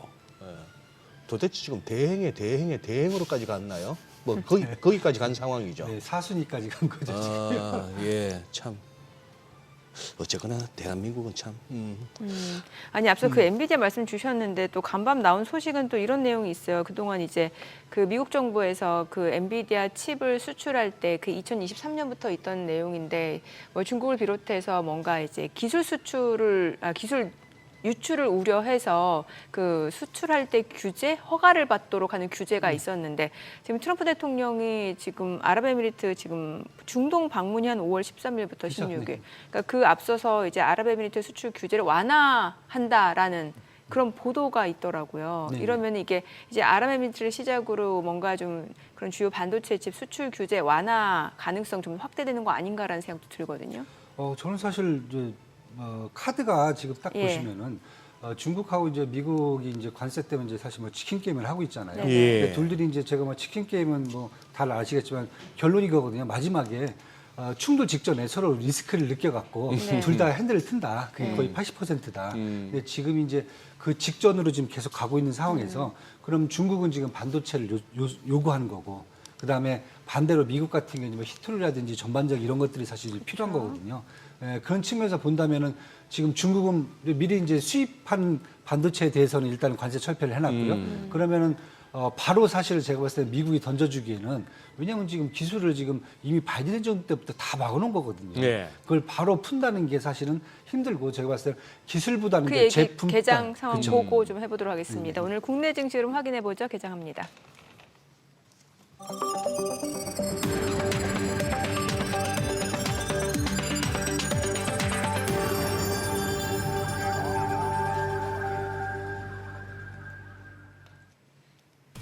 네, 5월 2일 금요일 국내 증시 개장했습니다. 이제 오늘 5월달 첫 거래일. 일단 다음 주도 연휴, 어린이날 휴일에다가 대체 연휴까지 있기 때문에 이제 국내 증시 오늘 좀 거래량 좀 다소 한가할 것으로 한산할 것으로 보여지고 이 가운데 미증시 흐름은 좋은 것 같습니다. 물론 매크로 지표 경기 둔화 우려가 있기는 합니다만 주요 기업들 실적 발표가 예상치를 웃돌고 있는 상황이고요. 특히나 이제 마이크로소프트, 메타 같은 경우는 이제 장 마감 이후 시간의 거래에서 좀 강세를 보였다가 또 본장에서도 좀 상승세가 이어지는 모습 이런 부분이 굉장히 이제 고무적인 상황이고. 오늘 국내 증시는 일단은 보합권 출발 나타내고 있습니다. 코스피가 지금 2,556, 코스닥도 717포인트입니다. 시가총액 상위 종목 시초가 보겠습니다. 삼성전자가 오늘 0.3% 떨어집니다. 55,300원이고요. SK하이닉스는 0.8% 상승합니다. 17만 9천원. LG에너지솔루션이 0.3% 올라갑니다. 32만 5,500원이고요. 삼성바이오로직스는 0.4% 떨어집니다. 104만 7천원. 현대차도 하락하는데요. 지금 19만 원 선 움직임 이어지고 있고 기아는 보합권 움직임 나타내고 있습니다. 9만 400원. 삼성전자 우선주가 46,450원으로 0.8% 하락 중이고요. 한화 에어로스페이스가 79만 4천원이고 셀트리온 0.3% 떨어집니다. KB금융이 9만 700원으로 0.2%가량 0.5% 상승 흐름 보여주고 있고 HD현대 중공업이 지금 강보합권으로 40만 2,500원에 거래되고 있습니다. 코스닥 시가총액 상위 종목 시초가 보겠습니다. 알테오젠이 오늘 1% 떨어집니다. 2거래 연속 하락 흐름 이어지고 있는 상황이고 34만 7천원이고요. 에코프로비엠도 1% 하락 흐름 이어집니다. 10만 100원. HLB는 올라갑니다. 5만 7,100원이고요. 에코프로가 2% 떨어지네요. 현재 49,950원. 레인보로보틱스가 26만 7,500원으로 1% 하락 흐름 이어지고 있고요. 휴젤은 0.6%, 다시 보합권이네요. 상승폭 좀 축소가 됩니다. 보합권으로 지금 36만 5,500원. 그리고 클래시스가 0.7%, 0.6% 상승합니다. 6만 4,700원이고 오늘 파마리서치가 많이 올라갑니다. 4% 강세로 39만 4천원. 리가캠바이오가 1% 떨어지고요. 펩트론이 3.4% 하락하면서 15만 7,800원에 거래되고 있습니다. 오늘 시장에서 특징을 보여주고 있는 섹터 종목들 좀 체크해 보도록 하겠습니다. 오늘 지금 유심칩과 관련된 종목 유비벨록스, 엑스큐어, 성우전자, 이루온이 상승을 보여줍니다. 자, 유비벨록스가 3.7% 올라가면서 7,770원, 엑스큐어도 2.5% 상승 중이고요. 성우전자도 1.4% 올라갑니다. 2,785원, 이루온도 1.3% 상승 보여주고 있습니다. 자, 그리고 오늘 원전주들 움직임이 좋아요. 지금 원전주 같은 경우는 우리기술, 오르비텍, 비츠로테크가 각각 2% 안팎으로 강세 흐름 이어지고 있고 지금 보안 쪽 모니터랩 한 싹도 올라가네요. 아무래도 최근에 이제 유심 대란이 있다 보니까 이제 증시 쪽에서는 이런 보안 관련주들 움직임이 좀 있었고 이제 원전 관련주 내에서는 지금 모비스가 2.7% 올라가고요. G2파워도 1.8% 올라갑니다. 다만 이제 음봉을 나타내는 종목들 많아요.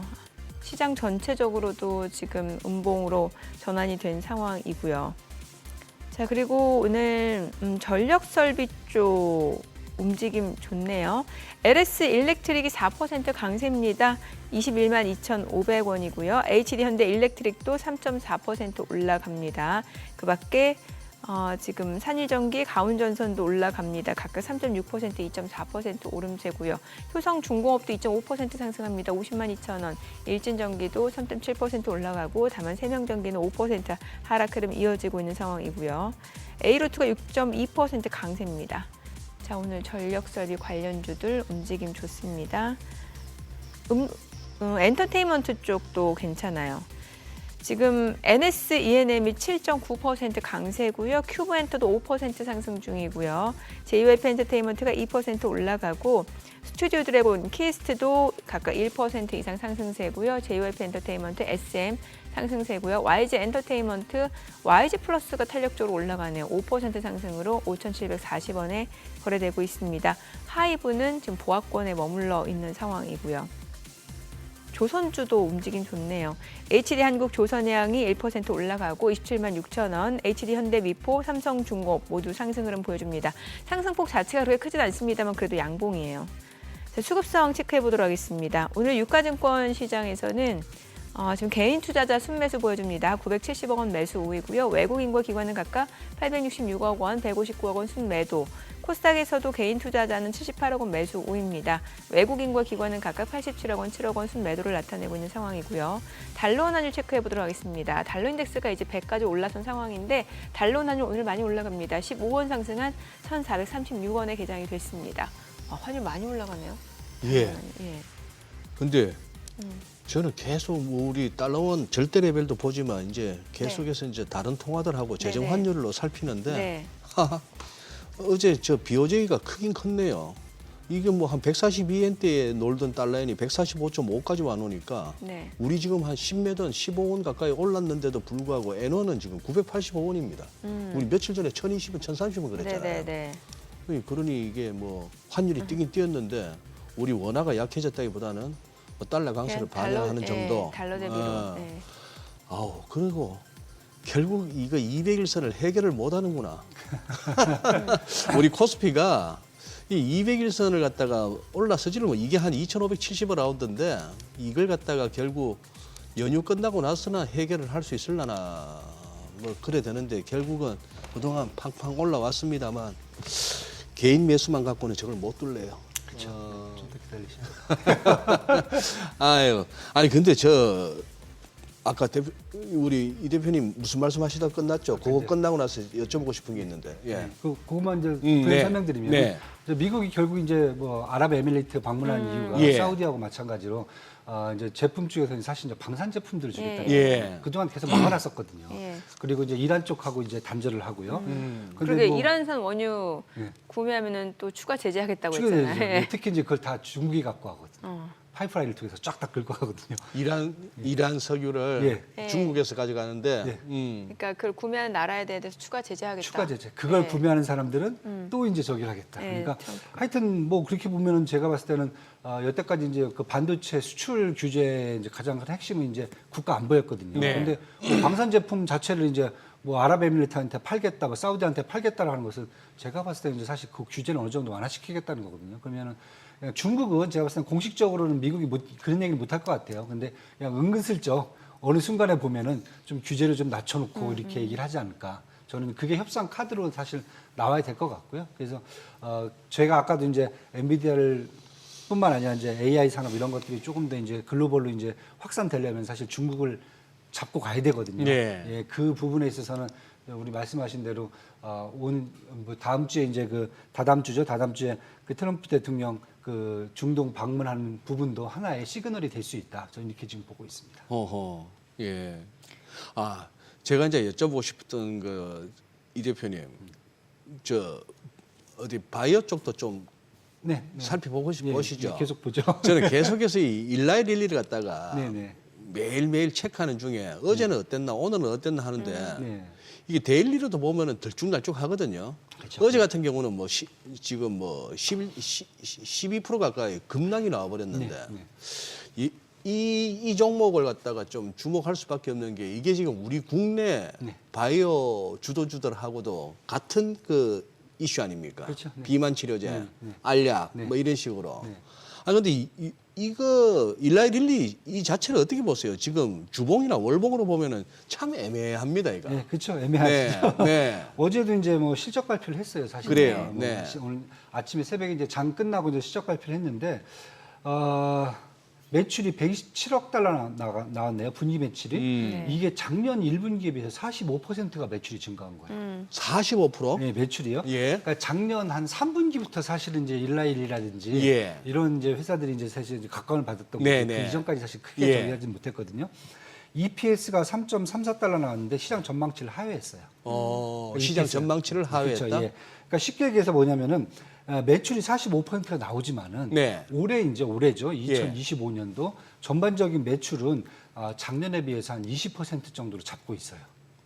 증가폭을. 예. 왜냐하면 이제 작년 3, 4분기도 되게 컸었거든요. 이렇게 잡아놓다 보니까 지금 일라일리도 지금 머리가 아픈 게 뭐냐면은 두 가지입니다.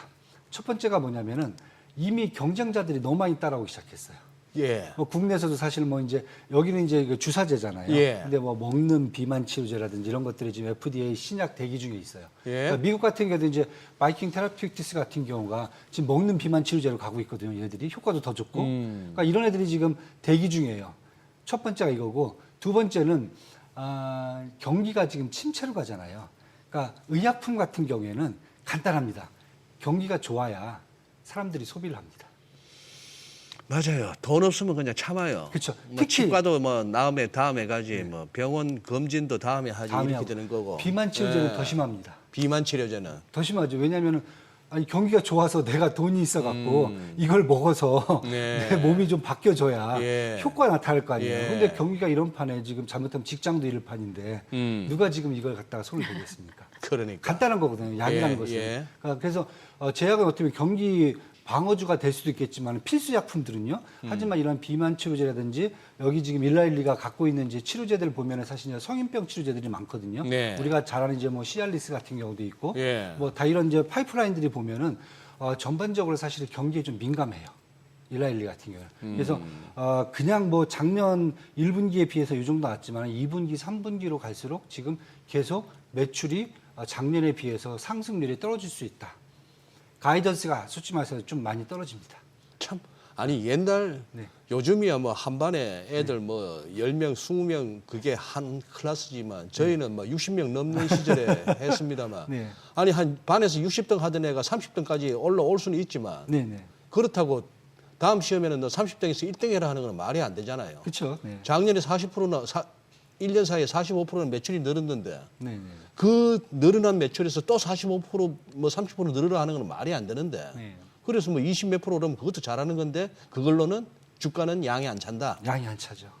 지금 기본적으로 아까도 제가 이제 뭐 애플도 이제 어제 실적 발표가 됐지만 네. 아침 새벽에요. 예. 매출 이런 것들은 괜찮게 나왔어요. 한 6%, 한 3% 정도 전년 분기에 비해서요. 그렇게 큰 회사가 3% 매출을 낸다는 게 쉽지가 않거든요. 그러니까요. 근데 시장은 지금 빅테크와 같은 성장주 같은 경우는 최소한 10%는 나와야 돼요. 그게 시장의 기대치예요. 가이던스는 15% 정도가 나와야 돼요. 시장에 아직도 그 욕심이 넘쳐나고 있어요. 아, 어지간하다. 예, 그런 상황이고 지금 일라일리도 지금 보면은 뭐 지표를 보면은 아직까지도 지금 PER이 우리 또 바이오 쪽은 사실 또 PER이 좀 높거든요, 상대적으로. 또 포워드 PER이 40배가 넘게 나옵니다. 그렇다 보니까 주가 자체를 본다면은 너무 싸갖고 지금 같은 경우 너무 싸서 이제 메리트가 좀 있어야 되잖아요. 예. 이게 쉽지가 않아요. 그러니까 대신에 이제 한국이라든지 아니면은 그 이외의 경쟁 업체들은 이 시장을 새롭게 자기들이 진출할 수 있다는 기대감이 있기 때문에 주가가 올라갈 수는 있어요.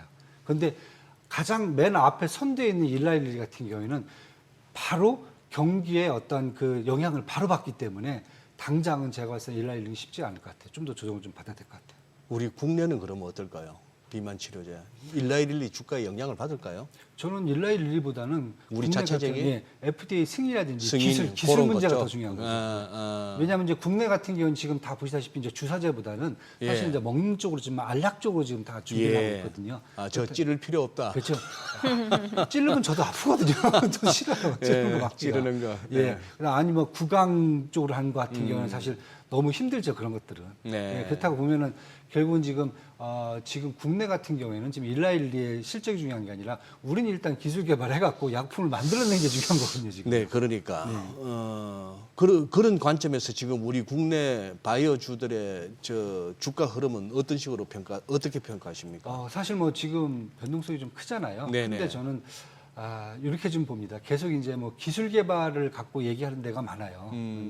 뭐 다 아는 뭐 종목들이요. 뭐 리가캠부터 시작해갖고. 네네. 근데 사실 저는 기술 개발하는 회사들의 주가 변동성이 너무 커요. 펩트론만 하더라도 최근에 예. 왜냐하면 그게 될지 안 될지도 모르고 글쎄, 네. 항상 기대치만 갖고 가는 거잖아요. 네네. 그래서 저는 그럴 쪽도 있겠지만은 네. 저는 사실 이제 지금 가장 크게 보는 것은 기술 개발 문제보다는 이번에 이제 뭐 대선 공약을 다 보시면은 예. 의료 시스템 개혁이란 말이에요. 예. 예, 개혁이라고 보면은 쉽게 얘기해서 지금 의료 시스템이 지금 망가져 있잖아요. 예. 병원도 못 가요. 종합병원도 못 가요. 그럼 쉽게 얘기해서 지금 기본적인 약 같은 게 사실 지금 안 팔리고 있거든요. 그렇다고 보면 저는 만약에 의료 시스템이 좀 어느 정도 개혁되면은 두 가지 방향으로 갈 거다. 왜냐하면 기존에 이제 병원 시스템이 이제 다시 돌아가기 시작하면은 네. 먹어야 되는 약이 있죠. 예. 기술이 중요한 게 아니에요. 이미 잘 나가는 이미 약들을 갖고 있는 이미 약들. 파이프라인을 갖고 있는 저는 이제 예를 들면 유한양이라든지 셀트리온 같은 경우에는 다시 좀 어느 정도 매출 증가시킬 수 있는 여지가 충분해진다. 첫 번째고 두 번째는 이미 겪었어요. 의사분들이 이제 심하게 이렇게 시스템을 이게 망가뜨리는 걸 좀 봤잖아요. 같이 네, 망가뜨리는 걸 네, 봤잖아요. 네. 그렇다고 보면 이제 결국 AI를 접목해야 돼요. 바이오에도.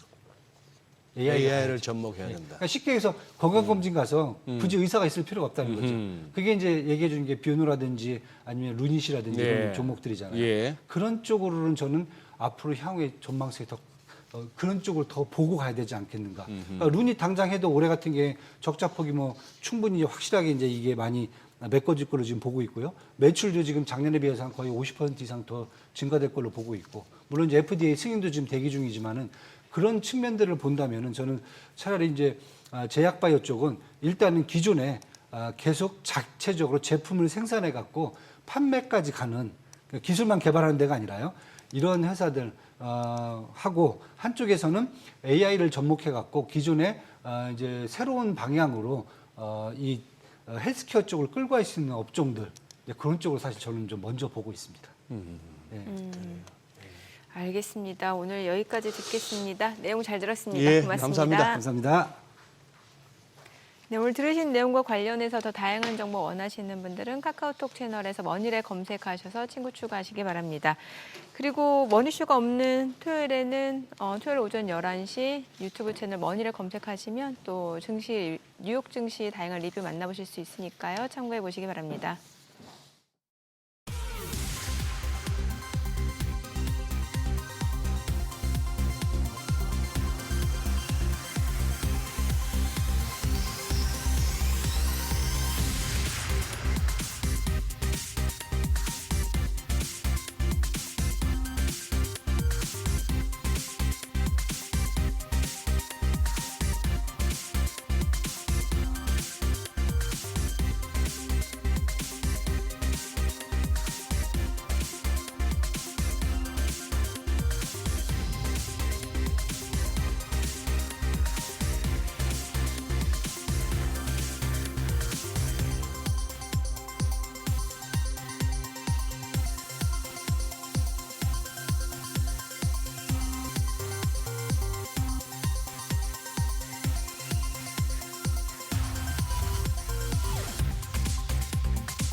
이 시각 시황입니다. 5월의 첫 거래 국내 증시 지금 코스피는 소폭의 약세를 보여주고 있습니다. 아무래도 내일부터 좀 연휴가 이어지기 때문에 시장 다소 관망 심리가 커진 분위기인데요. 코스피가 현재 0.38% 내림세로 2,546포인트, 반면 코스닥 0.1% 강보합권에서 움직임 보여주고 있습니다. 717선에서 전개됩니다.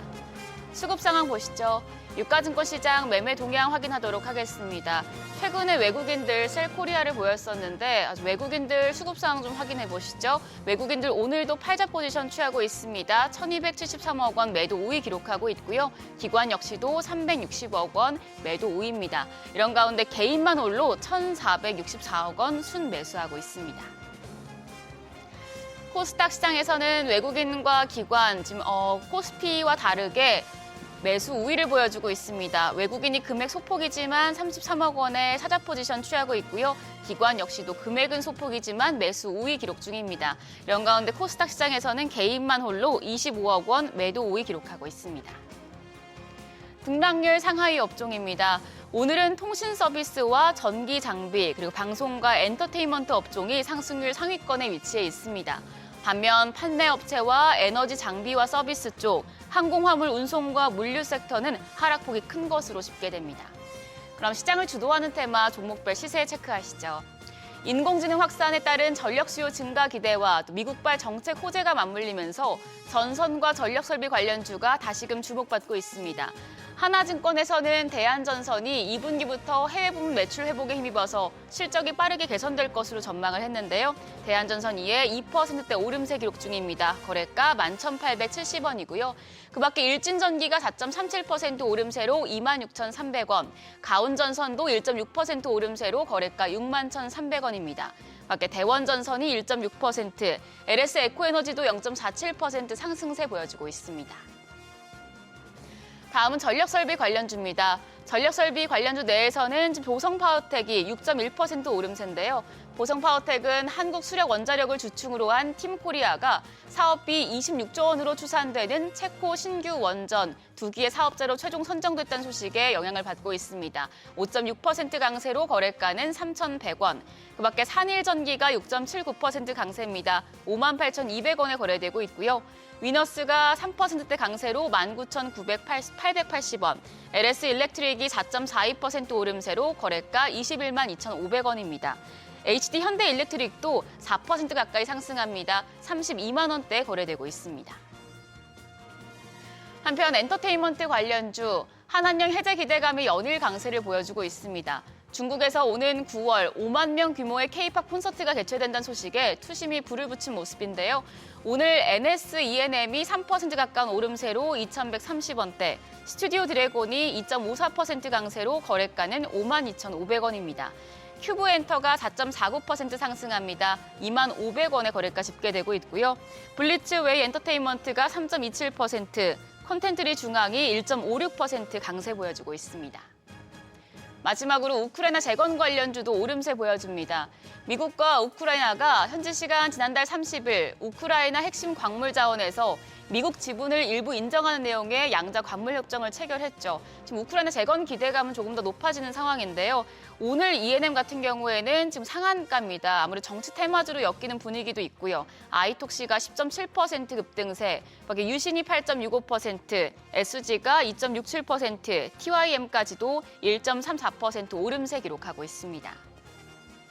그럼 오늘 장에서 눈여겨볼 업종과 시장 대응 전략 알아보도록 하겠습니다. 오늘은 트러스트 투자자문 이영진 자문역 전화 연결돼 있습니다. 안녕하세요. 네, 안녕하십니까. 네, 지금 세계 곳곳에서 에너지 인프라 확대가 본격화되면서 우리나라 신재생 에너지 관련 기업들이 크게 주목을 받고 있습니다. 이럴 때 어떤 섹터를 좀 주목해 보면 좋을까요? 예. 최근에 에너지 섹터에서 지각 변동이 일어나고 있습니다. 신재생 에너지 태양광 섹터에서는 중국산 태양광 관세 소식에 반사이익을 얻은 하나솔루션이 스쿱이 급하게 몰린 바가 있었고요. 또 원전 섹터에서 한수원이 사업비 26조 원으로 추산되는 체코 신규 원전 사업자로 최종 선정됐다는 소식에 관련주들이 또 현재 부각됐던 부분이었습니다. 심지어 LNG 섹터에서는 미국과의 통상 협상에서 알래스카 LNG 이슈가 등장을 하면서 국내 기업들이 참여 여부를 고려하고 있는데 추후 우리 정부는 미국과의 관세 협상에서 우위를 점하기 위해서 알래스카 프로젝트에 참여 의사를 밝히게 됐을 때 다시 한번 관련주들이 부각받을 수 있다라고 보고 있습니다.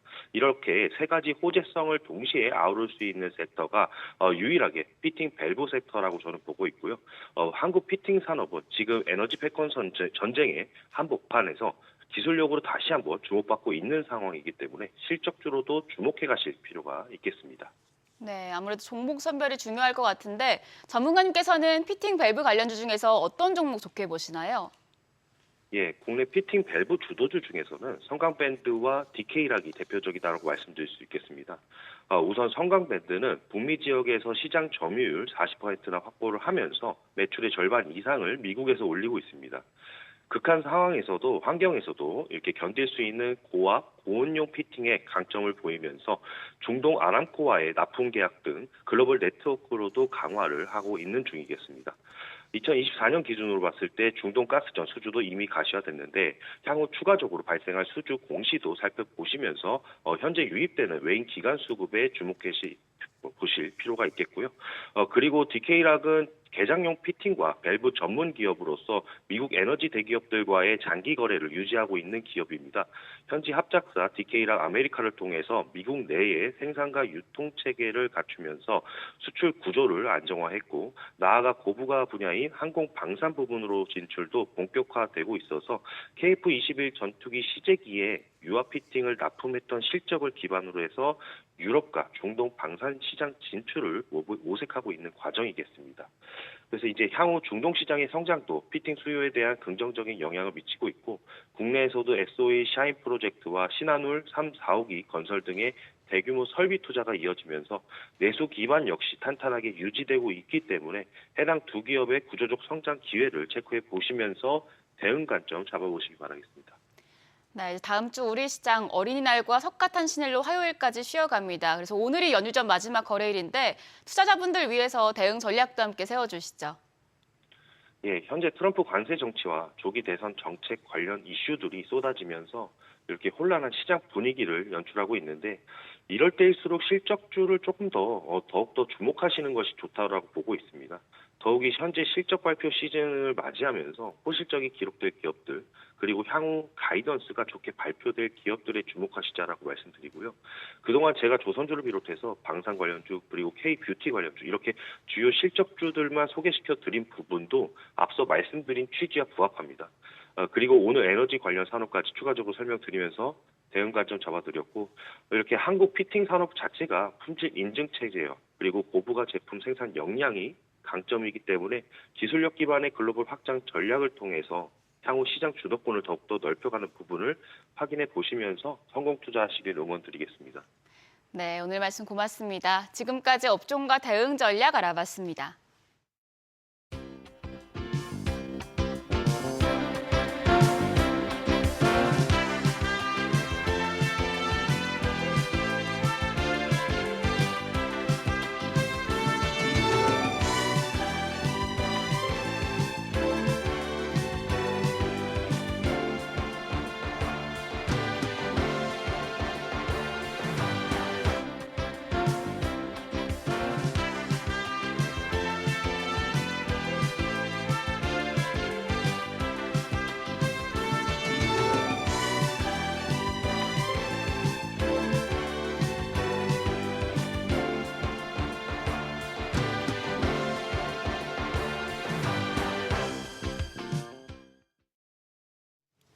네, 6월 대선을 앞두고 후보들이 내놓는 공약에 부동산 시장이 들썩이고 있습니다. 대통령실의 세종시 이전이나 또 임대차 입법 개편 등 주목할 사항이 많은 것 같습니다. 네, 도시와 경제 송성현 대표 모시고 자세히 알아보겠습니다. 어서 오세요, 송 대표. 네, 안녕하세요. 네. 왜 이렇게 오랜만이세요? 어디 뭐 놀러 다녀오셨나 아니면 어디 들어가셨다가 혐의 없음으로 풀려 나오셨나?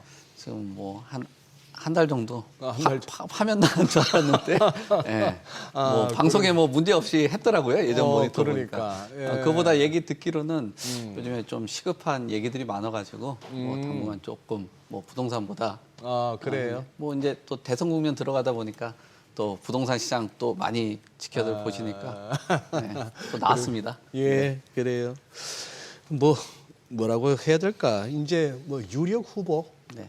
뭐 유력 후보라기보다도 뭐 각자 당사자들이 다 자기가 유력 후보라 생각하겠지만 그거는 뭐 국민들 판단의 대선 문제고 후보라고 해야겠죠. 대선 후보라고 네. 하시죠. 네. 그냥 이제 막 던질 것 같은데 네. 당장 듣기에 달달한 얘기들 뭐 어떤 것들이 나오고 있습니까? 우선 뭐 전체적인 그 신호는 뭐 공급 확대 이쪽으로 큰 틀을 잡은 거로 보여지고요. 그래서 기존은 전반적으로 공급 확대 쪽으로 이제 뭐 공약들이 나오고 있는데 제가 이렇게 공약 관련된 내용들을 살펴보니까 이재명, 한동훈 후보는 약간 좀 큰 틀에서 이야기를 하는 것 같고 그다음 김문수 후보하고 지금 이준석 후보는 좀 세부적인 그런 내용을 가지고 다루는 것 같아요. 지금 이재명 후보가 내놓는 내용들 보면은 서울의 노후 도심의 재개발 재건축을 이제 규제를 완화를 하고 1기 신도시나 4기 신도시 저게 이제 좀 눈에 보이는데 신도시 개발이 좀 하겠다라는 얘기고 또 GTX 사업 뭐 이런 부분들이 있습니다. 다만 이제 장기 공급에 대한 명확한 신호는 줄 수 있지만 4기 신도시 개발 내용 자체가 보면은 좀 뭐 신도시에 대한 그 과잉 공급 얘기가 나올 수 있거든요. 지금 2기 신도시도 뭐 사업들 진행하고 있는 데들도 있고 3기 신도시도 아직 뭐 공사비 문제 때문에 사업이 제대로 진행되지 않고 있는데 글쎄. 4기 신도시까지도 얘기가 나온다라는 예. 거는 지금 공급에 대한 그 과잉 이슈가 좀 있을 것 같고요. 김문수 국민의힘 대선 경선 후보 같은 경우는 대학가 그 반가 월세 제공, 또 1인 아파트, 그다음에 오피스텔 공급, 세대 공존 돌봄 서비스 요 부분들이 있는데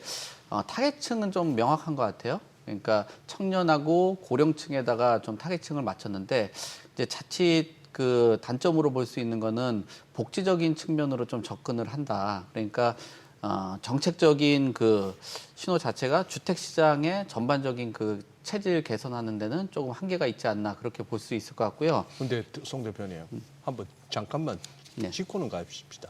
반값 월세 네. 듣기는 좋아요. 네. 그 반값을 누가 부담합니까? 그러니까 뭐 정부에서 지원을 해주는 그런 형태가 될 수도 있을 것 같고요. 그러니까 결국 지원금으로 나가게 된다라면 우리의 적정한 그 세금들이 없다라면은 수익성이 담보가 되지 않으면은 저게 계속 지원하는 데는 좀 제한적일 수 있다. 예산에 대해서 계속적으로 할 수 있고 저런 그 뭐 실질적으로 바로 공급할 수 있는 단기 공급은 가능한데 저런 공급 자체가 주택 시장의 변화를 완벽하게 가져오는 게 뭐 1인 가구나 오피스텔 이런 공급으로는 좀 제한적이다라고 볼 수 있을 것 같습니다. 네.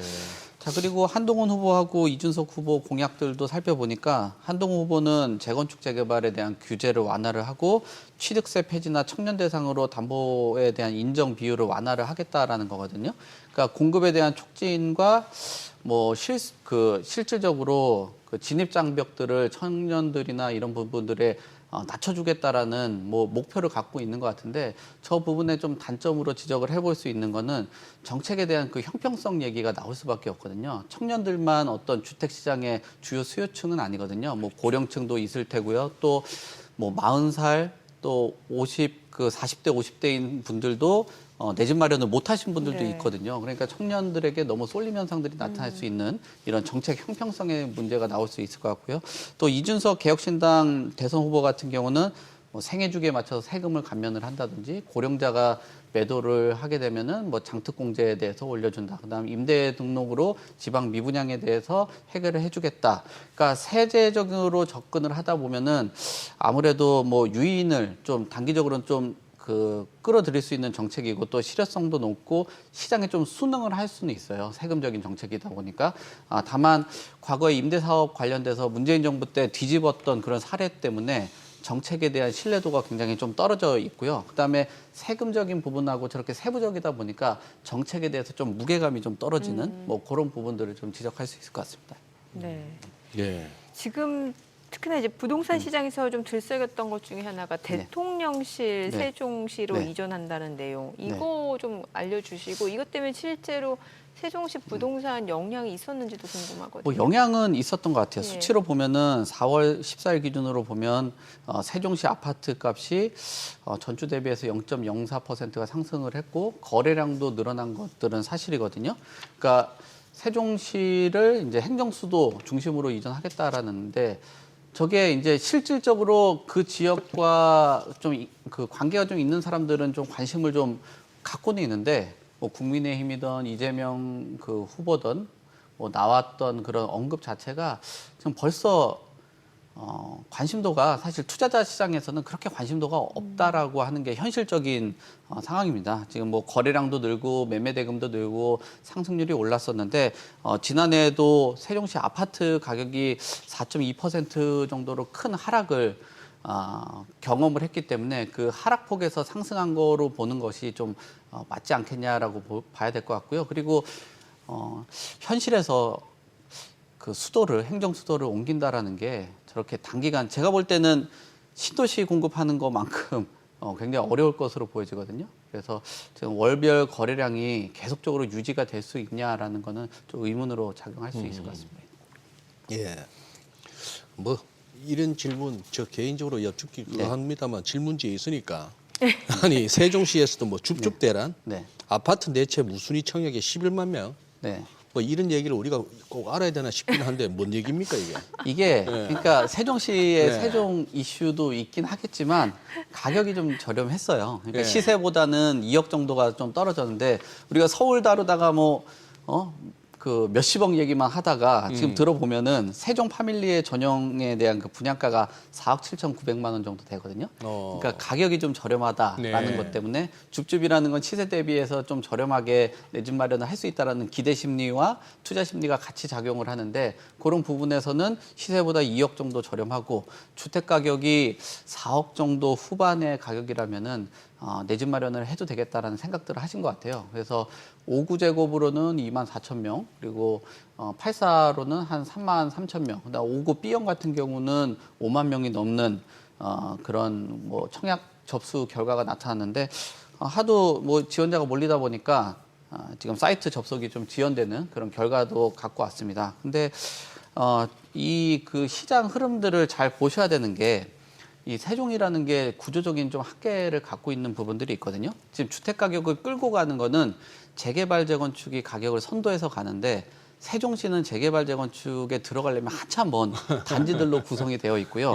그리고 기존에 있는 주택들이 재고가 되어 있다라는 점들, 그리고 직군의 다양성이 없다라는 것도 한계입니다. 그러니까 어떤 대기업 종사자라든지 고소득 계층들이 거의 없고 뭐 공무원 중심으로 있다 보니까 가격을 올리는데 좀 제한적인 그런 수요라고 볼 수 있고요. 그리고 과거에 가격이 많이 올랐다라는 거는 그만큼 떨어졌던 이유가 있었는데 정치적인 그 불확실성이 워낙 큰 지역이다 보니까 업계에서는 그런 얘기를 하거든요. 세종시가 부동산계 약간 테마주 같은 그런 지역이다. 적절한 표현이시네요. 그런 지적이 있을 정도로 뭐 인구에 대한 그 속도도 뭐 늘지 않고 있는 거기 때문에 조금 신중하게 접근을 하셔야 됩니다. 그러니까 실거주 중심과 뭐 관련된 사람들이 가서 하는 게 좋지 이게 뭐 투자적인 관점으로 접근하기에는 뭐 하이 리스크도 있고 또 하이 리턴도 있겠지만 좀 요즘 부동산 시장에서는 좀 신중하게 접근을 해야 되는 것 같다라고 보여집니다. 아니 좀 몇 번 이렇게 다녀보면은 저 평택으로 해가지고 저 세종 저쪽으로 몇 번 다녀보니 저 일선 공무 관료분들 말고 이제 고위 관료들은 뭐 국회가 됐고 뭐가 됐고 수시로 서울을 왔다 갔다 해야 될 거 아닙니까? 야, 참. 그 낭비가 만만찮아요. 예전에 그래서 길에 뿌리는. 예전에 그래서 서세원이라는 말이 있었어요. 그때 당시는 서울의 한 채, 세종의 한 채. 그래서 왔다 갔다 하다가 똘똘한 한 채 중심으로 하니까 결국 세종의 주택을 팔고 서울로 가면서 가격들 그런 조정들이 결국 막 서세원. 네.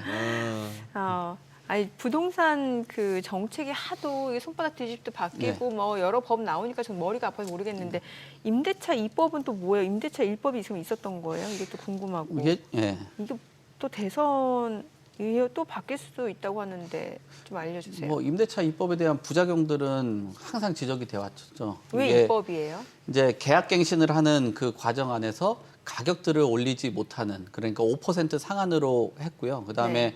계약갱신을 하면서 2+2라고 해서 2년 동안 그 거주를 하고 추가 2년을 부여하는, 이 두 가지를 시장의 주택 가격의 그 변화에 맞추지 않고 졸속으로 좀 입법을 했던 그런 문제들을 지금 지적을 말씀하신 했거든요. 그걸 가지고 임대차 입법이라 하는 그렇죠. 거예요. 예. 그래서 이가 들어가서 입법이에요. 그렇죠. 두 가지 아. 법. 그래서 지금 그런 문제들 때문에 지금 부작용들 보면은 전세 가격이 이제 2년에다가 2년이면 4년 동안 전세 가격 못 올릴 수 있다. 만약에 올린다고 해도 5% 정도밖에 못 올릴 수 있다라는 그런 불안 심리 때문에 임대인들이 전세 가격을 올렸고, 그다음 2+2니까 순환되는 주기가 2년마다 그 순환이 되는 게 아니라 4년마다 순환이 되잖아요. 그렇죠. 그러니까 시장에서 유통되는 전세 물량들이 줄어들고요. 그다음에 이 임대하는 그 과정 안에서 임대차에서 임대인하고 임차인들의 어떤 균형의 추가 임차인 중심으로 가다 보니까 임대인들이 뭐 이거 임대 사업 해가지고 뭐 돈이 남겠냐라고 네. 생각들을 하면서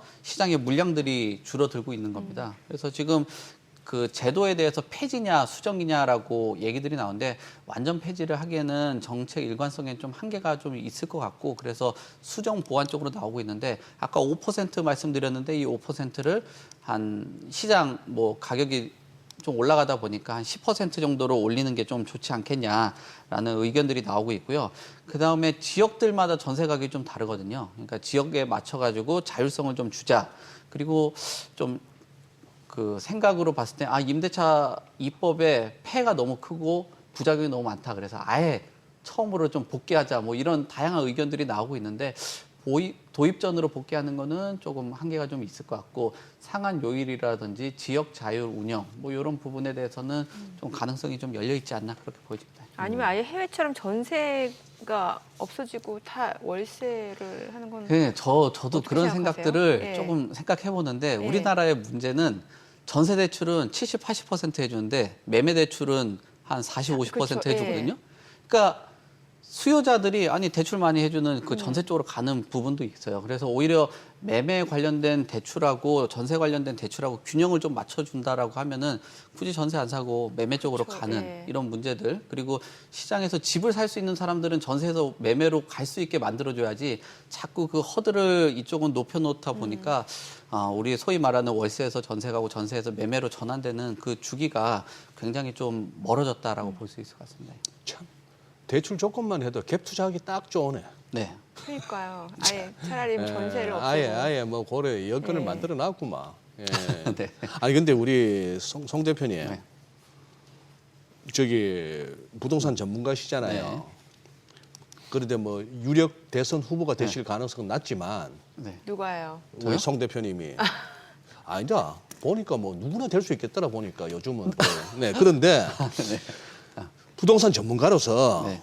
진짜 이 공약이 빌공짜 공약 되기가 쉬운 네. 쪽이 부동산 아닙니까? 네. 근데 지금 부동산 전문가로서 보시기에 네. 차기 정부 뭐에 집중해야 된다 보세요? 이 부동산 관련해서. 저 지금 네. 저뿐만 아니라 많은 분들이 얘기하는 게 지금 거래에 대한 그 시장 정상화 이 부분에 대해서 강조를 많이 하는데, 네. 우선 뭐 이제 서울시 같은 경우가 토지거래 허가구역, 뭐 정부하고는 좀 별개긴 하지만 토지거래 허가구역으로 지정을 하면서 많은 얘기들이 있었거든요. 그러니까 이제 여기 전세 물량들이 없다 보니까 소위 말하는 전세 물량이면은 외부에서 소위 학군 수요를 희망하시는 분들이 가지를 못해요. 그러니까 부자들만 거의 실거주를 할 수 있는 동네가 돼버리니까 네, 강남은. 네. 그러니까 부자들만이 그 사교육에 대한 이런 것들을 누릴 수가 있게 돼버리는 예. 그런 구조로 변했거든요. 그래서 거래에 대해서는 지금은 뭐 이제 그 지자체장 선거가 아니다 보니까 정부에서 추진을 해야 되는 거는 거래를 좀 활성화할 수 있는 방향으로 가야 된다라고 보거든요. 뭐 주식시장은 뭐 저도 좀 비슷하게 생각하겠지만 부동산 시장도 비슷하게 이 거래를 제한하는 규제는 최악의 규제라고 보거든요. 그러니까 거래를 갖다가 그렇죠. 거래를 못하게 못하게 하는 네, 거. 그거는 최악의 규제라고 봐. 어느 하나 도움이 안 된다고 보거든요. 지금 뭐 저희 어머니 예전에도 말씀드린 것 같은데 저희 어머니가 항상 그런 말을 해요. 요즘에 이삿짐 차량이 안 보인다고. 그러니까. 그러니까 뭐 이삿짐 하는 것도 망하죠. 그다음 거기 이사할 때마다 가전제품 하시는 분들, 도배장판 하시는 분들, 그래요. 인테리어 업자들 맞아요. 네. 완전히 지금 최악의 상황으로 들어왔거든요. 그러니까 거래를 좀 정상화할 수 있는 방향으로 가야 된다라고 보여지고요. 그리고 청약제도도 좀 손을 좀 볼 필요가 있어요. 지금 부양가족에 대해서 점수를 많이 주긴 하는데 이게 긍정적인 측면도 있습니다. 고령자들을 모시는 이런 측면도 있지만 제 주변에 이제 보니까 청약 점수 때문에 고의적으로 캥거루를 하시는 분들도 있어요. 고의적으로 부모님 모시고 그렇죠. 뭐 3대가 같이 살고 네, 부모님은 모시는 건지 부모가 자식을 모시는 건지는 모르겠지만 어쨌거나 캥거루적으로. 네, 그러니까 이 부양가족에 대한 문제들도 조금 손을 좀 필요가 있지 않나라고 보여지고요. 그리고 거래를 하는 데 있어서 요즘에 주택이 거래 안 되는 게 똘똘한 한 채 중심으로 가거든요. 그러니까 100억짜리 주택 한 채는 되는데 10억짜리 주택 10채는 안 되는 구조예요. 예. 그러니까 이런 그 거래가 좀 손바뀜이 일어날 수 있는 부분들 이런 것들을 좀 풀어줄 필요가 있다. 그래서 수도권에 이런 똘똘한 한 채가 쏠림 현상들을 막을 방법들은 결국은 거래를 활성화해 줘야 되는데 취득에 대한 그 장벽들을 낮추고 또 매각했을 때 양도에 대한 그 거래에 대한 가격들을 좀 낮춰주는 그런 전략들로 가실 필요가 있지 않나. 그리고 임대 시장에서도 자꾸 지금 임대사업자들하고 마찰이 생기는 게 공공 쪽에서는 임대주택 관련돼서 보유를 그 한 8% 정도밖에 공공에서 보유를 못하고 있어요. 그래서 공공 쪽에서는 주거복지는 공공에서 좀 담당을 하고 예. 민간 시장에서는 이런 거래를 좀 할 수 있고 뭐 임대 시장에서도 좀 손바뀜이 좀 일어날 수 있도록 해줘야지. 이건 뭐 지자체 수입도 생기지도 않고 뭐 예. 관련 업계에 있는 분들 돈줄은 말라가고 뭐 수익도 없고 그다음에 주거에 대한 이동도 좀 자유롭지 못한 이런 문제. 그러니까 거래가 활성화될 수 있는 시장으로 개편을 할 필요가 있다고 보여집니다. 지금 서울시가 재건축 재개발 좀 속도를 내겠다고 했는데 이게 또 예전에 좀 재건축하면 재건축 초과이익 환수제 이거 줄여서 뭐 재초환이라고 하는데 네. 재건축 초과이익 환수제가 폐지되지 않으면 네. 이것도 속도가 더뎌질 수도 있다는 얘기도 나오는 것 같고요. 당연하죠. 그러면 이제 수입이 본인의 초과 수익을 어떤 나눠야 되는 그런 구조가 되면 네. 뭐 어떻게 보면 나눈다라고 저희는 표현할 수 있겠지만 당사자들은 뺏긴다라고 생각하실 수도 있거든요. 그렇죠. 예. 네. 그러면은 뭐 재건축에 대한 그 추진 의욕이 있겠어요? 그러니까. 의욕이 떨어지게 되고 의욕이 떨어지면은 사업이 지연되는데 이게 단순히 사업 지연으로 머무는 게 아니라 사업이 지연이 되면은 서울의 주요 사업지에서 공급이 위축되는 그렇죠. 예. 문제가 생길 수 있거든요. 그러면은 시장이 또 불안정하게 되고 이런 불안정한 그 시장에서 가격이 좀 위축이 되면서 뭐 거래 시장 왜곡이 생길 수 있죠. 그러면은 이런 자금들이 단순하게 재건축만 바라보냐 그렇지 않고 또 분양권이라든지 또 입주권이나 준신축 쪽으로 자금들이 흘러가는 그런 문제들이 발생될 수 있습니다. 그래서 이런 재건축에 대한 그 초과 이익에 대한 얘기들도 그 문제점으로 지적이 되고 있고요. 또 거기에 지금 서울시에서도 그 압구정동하고 또 거기에 잠실주공 같은 경우도 최근에 경관에 대한 그 심의 네. 그다음에 통경축 뭐 이런 부분에 대해서도 심의들을 또 손보고 있는 상황이기 때문에 재건축 시장에서 심의에 대한 문제가 지금 덜거덕 하는 상황에서 그 와중에 이제 초과이익에 대해서 환수 문제 요 문제들 때문에 재건축 사업장들이 이거 사업 추진을 할 수 있겠냐라는 것들이 나올 수밖에 없습니다. 그래서 완전 폐지로는 좀 어려울 것 같고 네. 이런 주택을 재건축 단지에 주택 보유하신 분들의 어떤 그 수익에 대해서 최대한 좀 인정을 해주는 그런 방향 쪽으로 가고 뭐 예전에 뭐 5대5의 정도의 비율이라고 하면은 뭐 7대3이나 8대2, 9대1 이 정도로 비율을 좀 조정할 필요가 있지 않나 그렇게 보여집니다. 네. 예. 오늘 내용 잘 들었습니다. 고맙습니다. 네, 고맙습니다. 네, 감사합니다. 네.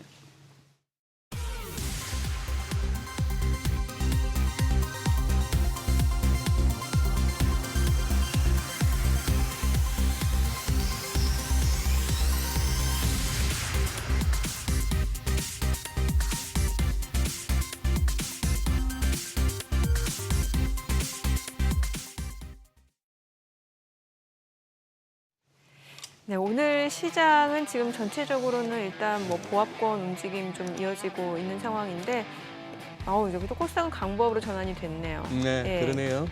일본은 뭐 엔화 약세 때문인지 아주 뭐 니케이가 강하게 또 이렇게 5월을 또 시작하는 모습인데 우리도 마이너스 폭을 많이 줄였네요. 네. 저희 방송 중에 전해드린 내용과 관련해서 모든 투자 판단의 책임은 투자자분들께 있다는 점 알려드립니다. 네, 세상의 모든 돈 되는 정보 머니쇼. 오늘은 여기서 인사드리겠습니다. 여러분의 모든 경제 SBS 비지가 함께하겠습니다. 저희는 연휴가 끝난 후 다음 주 수요일 오전 8시에 찾아뵙겠습니다. 고맙습니다.